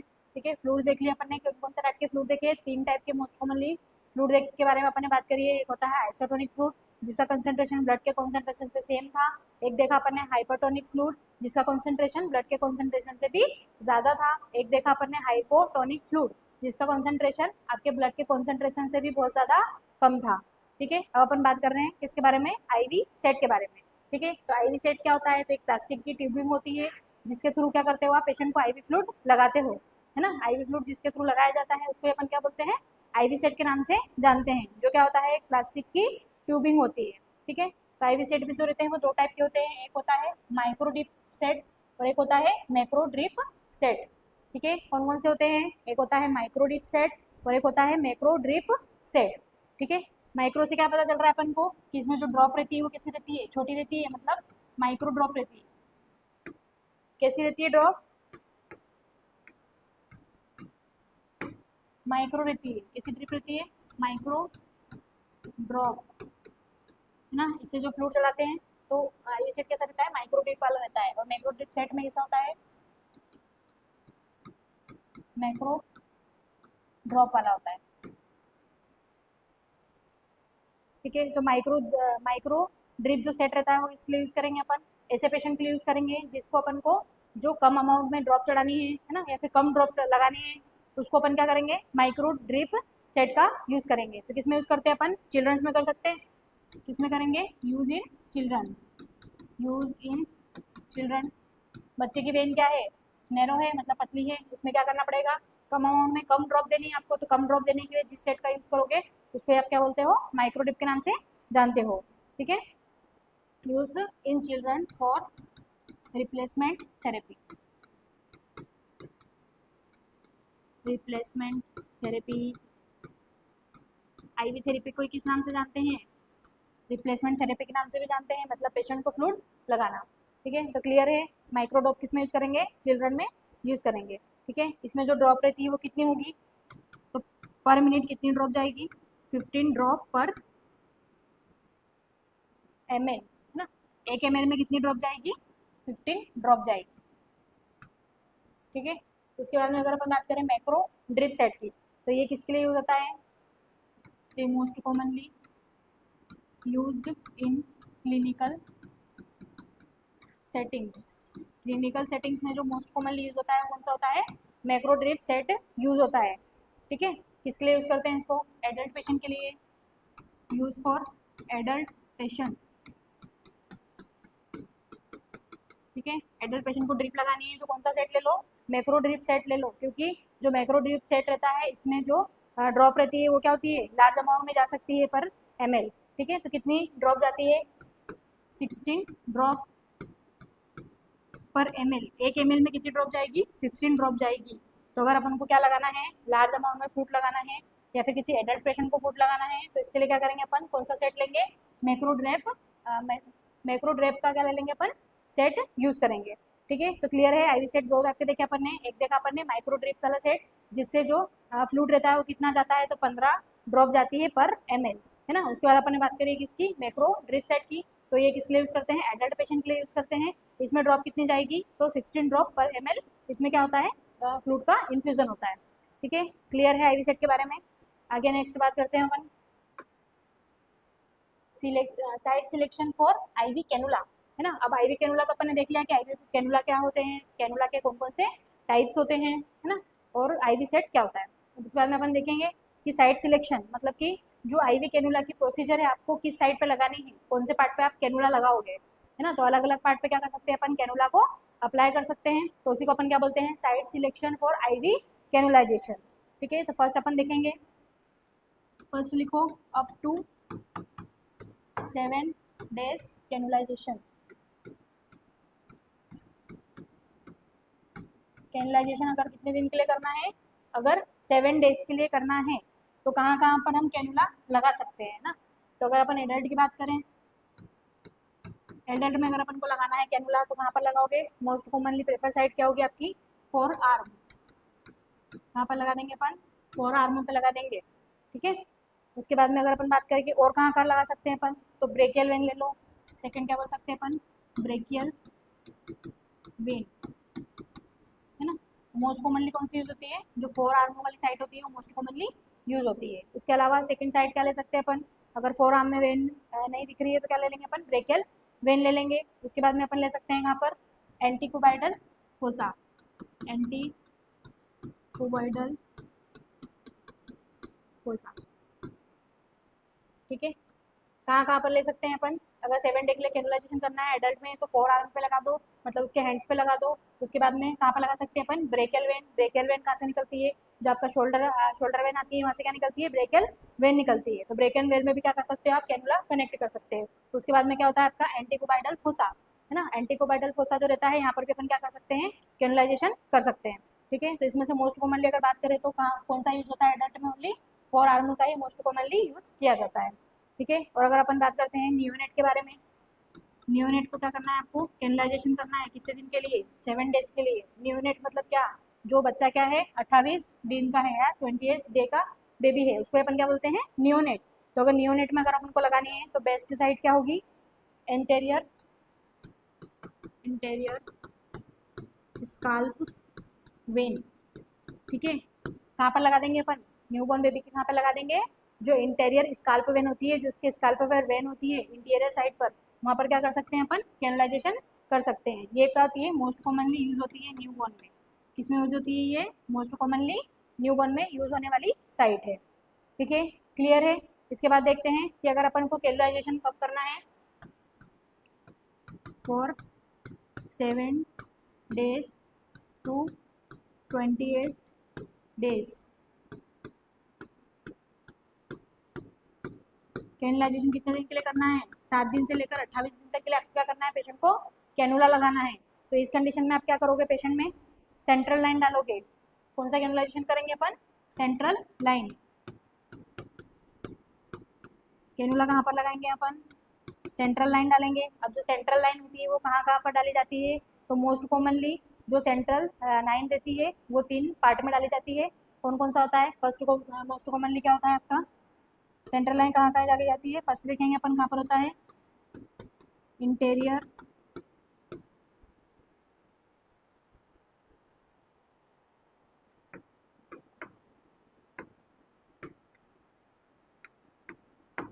फर्स्ट क्या होगा, इंटरनल जुगुलार वेन। फर्स्ट कहाँ पर लगा सकते हैं अपन, इंटरनल जुगुलार वेन में क्या लगा सकते हैं, सेंट्रल लाइन लगा सकते हैं। उसके बाद में सेकेंड अगर अपन बात करें तो कहाँ पर लगा सकते हैं, सब क्लेवियन वेन। कहाँ पे लगा सकते हैं, सेकेंड सब क्लेवियन वेन में सेंट्रल लाइन लगा सकते हैं। उसके अलावा अगर अपन थर्ड बात करें तो कहाँ पर लगाते हैं, फीमोरल वेन। ठीक है, जो फीमर को सप्लाई करती है उसको क्या बोलते हैं अपन, फीमोरल वेन। तो फीमोरल जो वेन रहती है वहाँ पर भी क्या कर सकते हैं अपन, सेंट्रल लाइन डाल सकते हैं। ठीक है, सेंट्रल लाइन का सीधा सिंपल सबको याद रखना है कि अगर लंबे समय के लिए कैनुलाइजेशन करना है ना, तो अपन क्या करेंगे, आईवी कैनुला ना लगा के एक अलग तरीके का कैनुला का अपन यूज़ कर लेंगे, जिसको अपन क्या बोलते हैं, सेंट्रल वेनस कैथेटर। किसका यूज़ करते हैं, क्या बोलते हैं इसको, CVC, सेंट्रल वीनस कैथेटर। ठीक है, ये भी किस लिए यूज होता है, तो आईवी फ्लूइड को देने के लिए इसका यूज़ किया जाता है, ब्लड का सैंपल लेने के लिए इसका यूज़ किया जाता है। ठीक है, तो अगर अपन को क्या करना है, लंबे समय तक कैनुला का यूज़ करना है, लंबे समय तक पेशेंट को रिक्वायरमेंट है, तो आप क्या करो, एडल्ट में सेंट्रल लाइन को अपन डाल सकते हैं। ठीक है, क्लियर है इतना। इसके बाद आगे नेक्स्ट बात करते हैं कॉम्प्लिकेशन के बारे में, कि आईवी थेरेपी लगाने की वजह से या फिर फ्लूइड देने की वजह से क्या क्या कॉम्प्लिकेशंस हो सकते हैं पेशेंट को, है ना। ठीक है, तो कॉम्प्लिकेशन में अगर फर्स्ट देखें तो पेशेंट को क्या होगा, इनफिल्ट्रेशन हो जाएगा। नेक्स्ट क्या होगा, थ्रोम्बोफ्लेबाइटिस हो जाएगा। उसके बाद में क्या हो सकता है, पेशेंट को एयर एम्बोलिज्म हो सकता है। उसके बाद में इन्फेक्शन हो सकता है और हीमोटोमा हो सकता है। ठीक है, तो एक एक करके हम डिस्कस करते हैं कि ये क्या क्या होते हैं। ठीक है, नेक्स्ट देखते हैं अपन क्या, फर्स्ट अपन बात करते हैं किसके बारे में, फर्स्ट कॉम्प्लिकेशन के बारे में बात करते हैं कि क्या होता है फर्स्ट कॉम्प्लिकेशन, इनफिल्ट्रेशन। ठीक है, इनफिल्ट्रेशन का सीधा सा मीनिंग होता है जब पेशेंट को क्या करते हैं, आईवी कैनुलाइजेशन करते हैं, आईवी कैनुला लगाई जाती है फ्लूइड देने के लिए, तो अगर क्या हो जाता है, वो वेन को छोड़ के अगर दूसरे पार्ट में जो कैनुला रहती है वो इंसर्ट हो जाती है ना। दूसरे पार्ट बोले तो क्या, कि जो आपकी सेल्स है, टिश्यू है, वहाँ तक अगर वो कैनुला चले जाता है ना, तो आप क्या करोगे, आईवी फ्लूइड स्टार्ट कर दोगे, है ना। तो आईवी फ्लूइड वेन में नहीं जाके कहाँ पर चले जाएगा, जो आपके सेल्स एंड टिश्यू वाला पार्ट है वहाँ पर जाकर चले जाएगा, और जो फ्लूइड का एक्यूमुलेशन होता है वो क्या कर देगा, वहाँ पर फ्लूइड का एक्यूमुलेशन करना स्टार्ट कर देगा। ठीक है, तो ऐसी प्रोसेस जिसमें क्या हो जाता है, फ्लूइड का एक्यूमुलेशन हो जाता है, क्या हो जाता है, फ्लूइड का एक्यूमुलेशन हो जाता है, उसको ही अपन क्या बोलते हैं, इनफिल्ट्रेशन के नाम से जानते हैं। ठीक है, तो इसमें अपन सबसे फर्स्ट बात तो ये लिख सकते हैं कि ये क्या होती है, it is a most common complication of ivy therapy, intravenous therapy की क्या होती है, ये मोस्ट कॉमन कॉम्प्लिकेशन होती है ना। उसके बाद में अगर अपन नेक्स्ट बात करें तो ये इसमें क्या होता है, इन्फिल्ट्रेशन का मीनिंग क्या होता है, तो मीनिंग लिख लो, मीनिंग क्या होगा इसका, व्हेन आईवी कैनुला आउट, है ना, व्हेन आईवी कैनुला आउट, जब क्या होती है, आईवी कैनुला आउट हो जाती है, देन फ्लूइड आर accumulate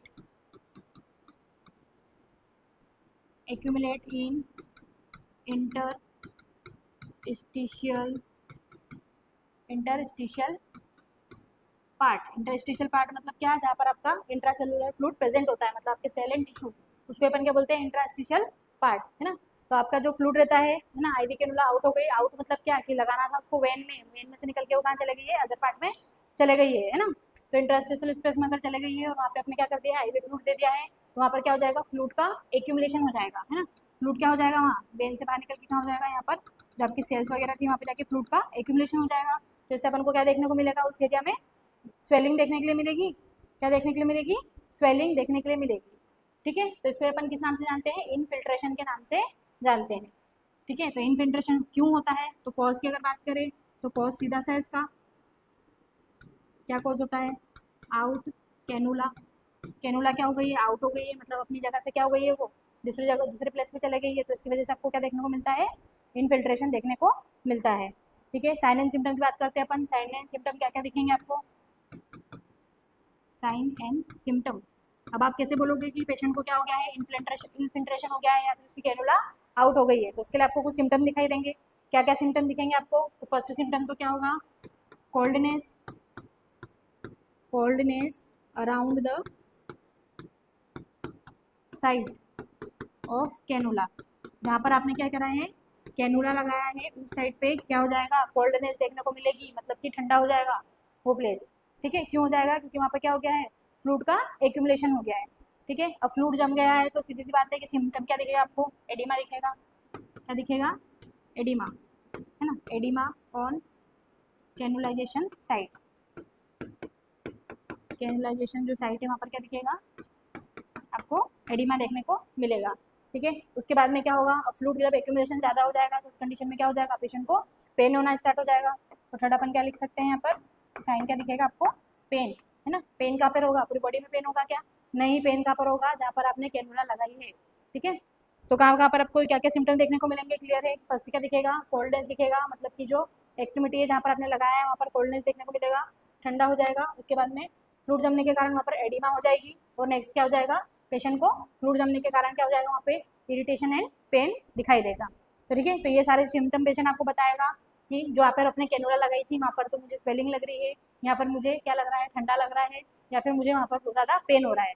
ठीक है, तो आप क्या समझ जाओगे इस चीज़ से कि पेशेंट को क्या हो गया है, इनफिल्ट्रेशन हुआ है ना। नॉर्मली तो अपन हॉस्पिटल में बोलते ही है कि हमारा पेशेंट का क्या हो गया, कैनुला आउट हो गया है, पर अब से अपन को किस वर्ड का यूज करना है, इनफिल्ट्रेशन का यूज़ करना है। ठीक है, मेडिकल टर्मिनोलॉजी में इनफिल्ट्रेशन को ही क्या बोलेंगे, कैनुला आउट हो गया है, जिसकी वजह से जो फ्लूइड है वो वस्कुलर से निकल कर कहाँ पर चले गया है, आपका जो इंटरस्टिशियल स्पेस है वहाँ पर जाकर एक्यूमुलेट हो गया है। ठीक है, क्लियर है इतना। इसके बाद में नेक्स्ट अपन बात करते हैं आगे। नेक्स्ट कॉम्प्लिकेशन क्या देखने को मिल सकती है अपन को, थ्रोम्बोफ्लेबाइटिस। ठीक है, नेक्स्ट कॉम्प्लिकेशन क्या देखने को मिल सकती है अपन को, थ्रोम्बोफ्लेबाइटिस। ठीक है, थ्रोम्बोफ्लेबाइटिस का मतलब क्या होता है, दो वर्ड आ रहे हैं इसमें, एक आ रहा है थ्रोम्बो, थ्रोम्बो का मतलब क्या होगा, थ्रोम्बस, थ्रोम्बस जम जाना या क्लॉट बन जाना, है ना। फ्लेबाइटिस का मतलब क्या होता है, इन्फ्लामेशन ऑफ वेन। फ्लेबाइटिस का मतलब क्या होता है, इन्फ्लामेशन ऑफ वेन। वेन का क्या हो जाना, इन्फ्लामेशन हो जाना।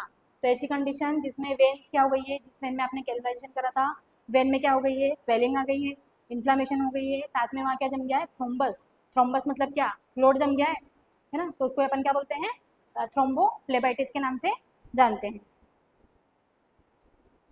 ठीक है, तो इसका जो कॉज होता है, कारण क्या हो सकता है, किस कारण से थ्रोम्बोफ्लेबाइटिस होगा,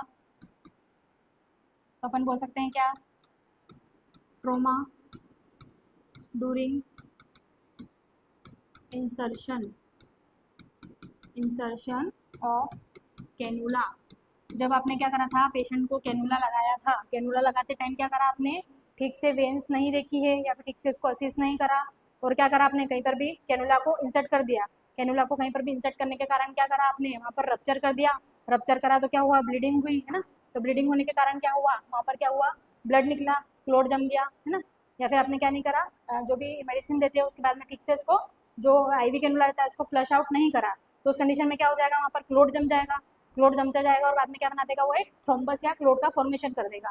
ठीक है, तो अपन कारण बोल सकते हैं कि किस कारण से वेन्स रहती है उसमें थ्रोम्बस बनता है और वेन में इन्फ्लामेशन होती है। तो कारण अगर पूछे तो क्या बोलेंगे अपन, कि जब अपन ने क्या करा था, इंसर्शन करा था कैनुला का, उस टाइम क्या हो गया था, ट्रोमा हो गया था, है ना। ट्रोमा हो गया था, चोट लग गई थी, उस वजह से क्या हो सकता है, पेशेंट को थ्रोम्बोफ्लेबाइटिस हो सकता है।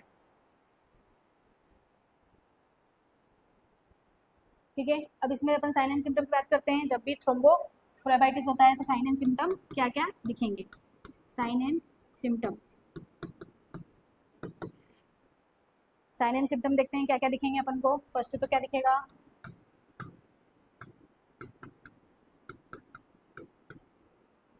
वार्म हो जाएगा एरिया। ठीक है, जिस एरिया पे क्या हुआ है, थ्रोम्बोफ्लेबाइटिस हुआ है, वो एरिया क्या हो जाएगा, वार्म हो जाएगा। ठीक है, उसके बाद में क्या देखने को मिलेगी, वहाँ पर रेडनेस देखने को मिलेगी, फ्लोट जम रहा है इसलिए क्या हो जाएगा, वहाँ पे जो एरिया रहता है वो क्या हो जाएगा, वार्म हो जाएगा, रेड हो जाएगा। इसके बाद में वहाँ पर क्या देख सकते हैं अपन, एडिमा, स्वेलिंग हो जाएगी, और क्या होगा, उसको पेन होगा। ठीक है, अब ये सिम्टम जो रहते हैं अपने लगभग सेम रहते हैं इन्फिल्ट्रेशन के। और इन्फिल्ट्रेशन में आपको याद रखना है कि वहाँ पर जो एक्सट्रीमिटी थी या फिर साइड थी वो क्या हो रही थी, कोल्ड हो रही थी। कोल्ड हो रही है मतलब कि कोई भी थ्रोम्बस नहीं बना है, बस क्या हुआ है, जो फ्लूइड था वो वेन से निकलकर इंटरस्टिशियल स्पेस में चले गया है ना। तो अपन इसको कैसे याद रखेंगे कि थ्रोम्बस हो रहा है और इन्फ्लामेशन हो रही है वेन में, तो इसमें क्या देखने को मिलेगा आपको, वार्म, है ना। इसमें उसका अपोजिट हो जाता है, तो उसे आप याद रख लो कि उस वाले में क्या होता है, इन्फिल्ट्रेशन में एक्सट्रीमिटी जो होती है वो कोल्ड हो जाती है फ्लूइड जमने के कारण, और इसमें थ्रोम्बोफ्लेबाइटिस में क्या हो जाता है, जो एरिया रहता है वो क्या हो जाता है, वार्म हो जाता है। वार्म क्यों हो जाता है, क्योंकि जो प्रॉपर ब्लड का सर्कुलेशन है वो इस एरिया में नहीं हो पाता है ना। तो उसकी वजह से क्या हो जाता है, वहाँ पे जो एरिया रहता है वो वार्म हो जाता है। उसके बाद में वहाँ पे क्या देखने को मिलता है, रेडनेस देखने को मिल सकती है। उसके बाद में एडिमा हो जाएगा फ्लूइड के एक्यूमुलेशन होने के कारण, और क्या हो जाएगा, वहाँ पर पेन हो जाएगा। ठीक है, तो ये क्या होते हैं, अपने साइन एंड सिम्टम होते हैं किसके, थ्रोम्बोफ्लेबाइटिस के।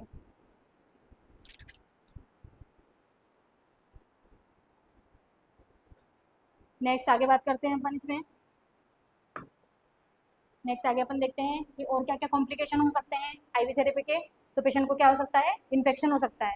ठीक है, पेशेंट को क्या हो सकता है, इन्फेक्शन हो सकता है ना। तो इन्फेक्शन होने का मेनली कारण क्या होता है, सिंपल सा कारण होता है कि जब भी आपने आईवी कैनुलाइजेशन करा है, पेशेंट को कैनुला लगाया है, तो स्टेराइलाइजेशन जो टेक्निक रहती है, असेप्टिक जो टेक्निक रहती है, आपने उसका यूज़ नहीं करा है। मतलब प्रॉपरली जो कैनुला रहता है वो कैसा होता है, पैक्ड आता है और स्टेराइल होता है ना। आपने उसको जब बाहर रिमूव करा है, आपने हैंड वॉशिंग नहीं करी है, पेशेंट की जो साइट है जहाँ पर आपने कैनुला को लगाना है, तो साइड को आपने प्रॉपरली क्या नहीं करा है, 70% जो एल्कोहल रहता है उससे क्लीन नहीं करा है ना। तो इन सब कंडीशन की वजह से क्या हो जाएगा, जो इन्फेक्शन रहता है वो कैनुलाइजेशन के थ्रू आपके जो ब्लड रहता है उसमें एंटर कर सकता है, तो उसकी वजह से क्या हो जाएगा, पेशेंट को इन्फेक्शन हो जाएगा। तो इन्फेक्शन में क्या लिख सकते हैं अपन, इन्फेक्शन क्यों होगा, तो इसका रीज़न क्या होगा,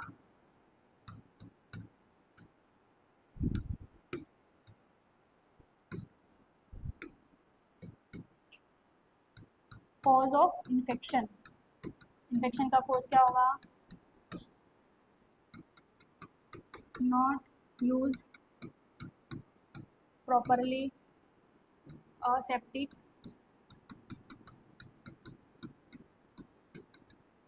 technique.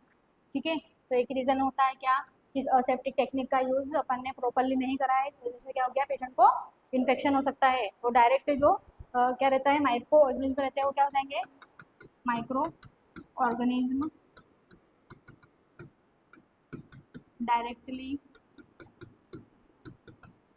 Insert in blood stream, है ना, आसानी से क्या चल जाएंगे, आपके ब्लड स्ट्रीम में, आपकी वेन के थ्रू आपकी पूरे बॉडी में स्प्रेड हो जाएंगे। ठीक है, तो क्लियर है। अब इसमें साइन एंड सिम्टम क्या क्या देखने को मिलेंगे, जब भी इन्फेक्शन होता है तो साइन एंड सिम्टम क्या क्या देखने को मिलते हैं फीवर के। फर्स्ट तो क्या होता है, आपको फीवर आता है, इन्फेक्शन होने की वजह से क्या होता है, फीवर आता है। फीवर क्यों आता है, क्योंकि बॉडी में एंटीजन और एंटीबॉडी की क्या हो जाती है, रिएक्शंस हो जाती है। ठीक है, उसके बाद में और क्या हो सकता है इसमें, तो शिवरिंग हो सकती है, चिल्ड,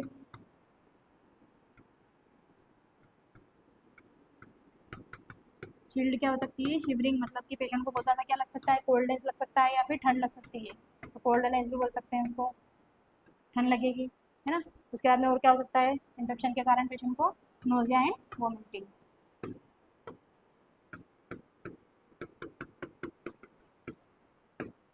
नोजिया एंड वॉमिटिंग हो जाएगा। ठीक है, क्लियर है।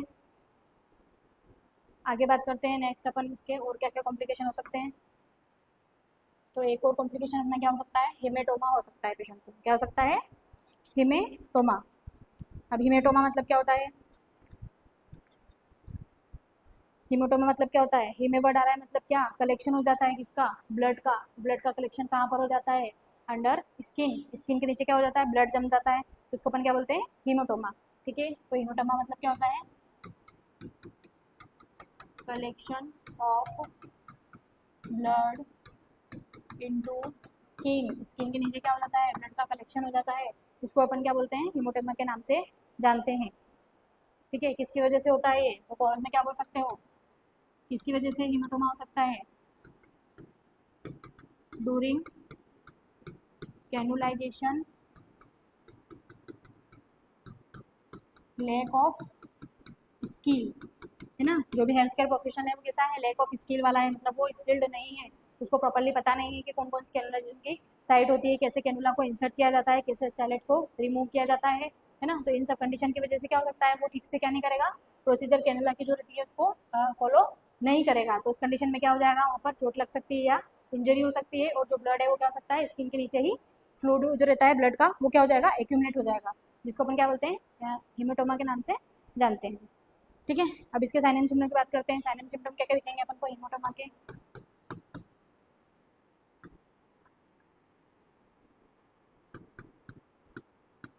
इकाइमोसिस। ठीक है, फर्स्ट साइन एंड सिम्टम अपन को क्या दिखेगा, इकाइमोसिस। ठीक है, इकाइमोसिस का मतलब क्या होता है, रेड पैचेस दिखेंगे स्किन पे, रेड पैचेस ऑन स्किन, जहाँ पर कैनुला लगाए वहाँ पर क्या दिखेंगे आपको, रेड पैचेस दिखेंगे।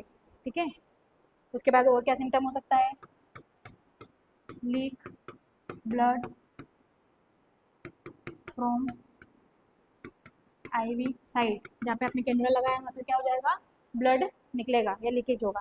ठीक है, उसके बाद में और क्या हो सकता है, तो एडिमा देखने को मिल सकता है आपको, और लास्ट क्या हो सकता है, क्या दिखेगा आपको, एडिमा दिखेगा। उसके बाद में क्या हो सकता है, हार्ड एंड पेनफुल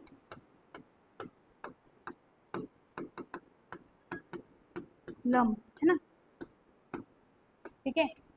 स्वेलिंग हो जाएगी, वहाँ के जो टिश्यू रहते हैं उसमें क्या हो जाएगा, लम्स हो जाएगा, मतलब एक उमा जो संरचना रहती है वो आपको दिखाई देगी और कैसी होगी, वो हार्ड होगी। तो आप समझ जाएंगे क्या हो गया है कि स्किन के नीचे किसका एक्यूमुलेशन हो गया है, ब्लड का एक्यूमुलेशन हो गया है, जिसको हमने क्या बोला है, हीमोटोमा के नाम से जानते हैं, ठीक है। तो ये सारे अपने क्या होते हैं, आईवी जो कैनुलाइजेशन रहता है उसके, आईवी कैनुलाइजेशन के क्या होते हैं, सारे कॉम्प्लिकेशंस होते हैं, है ना, कि आईवी कैनुला लगाया तो क्या क्या हुआ। फर्स्ट अपन देखा इन्फिल्ट्रेशन हुआ, फिर उसके बाद में देखा अपन ने कि क्या हुआ, थ्रोम्बोफ्लेबाइटिस हुआ, उसके बाद में अपन ने नेक्स्ट बात करी कि क्या हुआ, पेशेंट को इन्फेक्शन हो सकता है, उसके बाद में लास्ट अपन ने बात करी कि पेशेंट को क्या हो सकता है, हीमोटोमा। तो ये सारे क्या रहते हैं, जो आईवी थेरेपी लगाने के कारण होने वाले कॉम्प्लिकेशंस रहते हैं, ठीक है। ओके, थैंक यू, समझ में आया होगा आपको सारा लेक्चर। अगर आपको कोई भी डाउट रहता है तो आप क्या कर सकते हो, कमेंट करके अपने क्वेश्चन कर सकते हो, है ना। आईवी थेरेपी के बारे में जितना भी पूरा कवरेज रहता है, जो भी इसके मेन पॉइंट रहते हैं, जो भी इसके कॉन्ट्राइंडिकेशन है, जो भी इसको याद रखने की ट्रिक है, सारे अपन ने इस लेक्चर में कवर करे हैं। तो इसके अलावा भी आपको अगर और कुछ डाउट रहता है आईवी थेरेपी से रिलेटेड या इसके टाइप्स से रिलेटेड, है ना, तो इसके आप क्या कर सकते हो, कमेंट सेक्शन में अपना जो डाउट रहता है उसको लिख सकते हो, डाउट को क्लियर कर सकते हो। आज की क्लास अगर आपको पसंद आई हो तो चैनल को लाइक करें एंड सब्सक्राइब करें और शेयर करें। Thank you.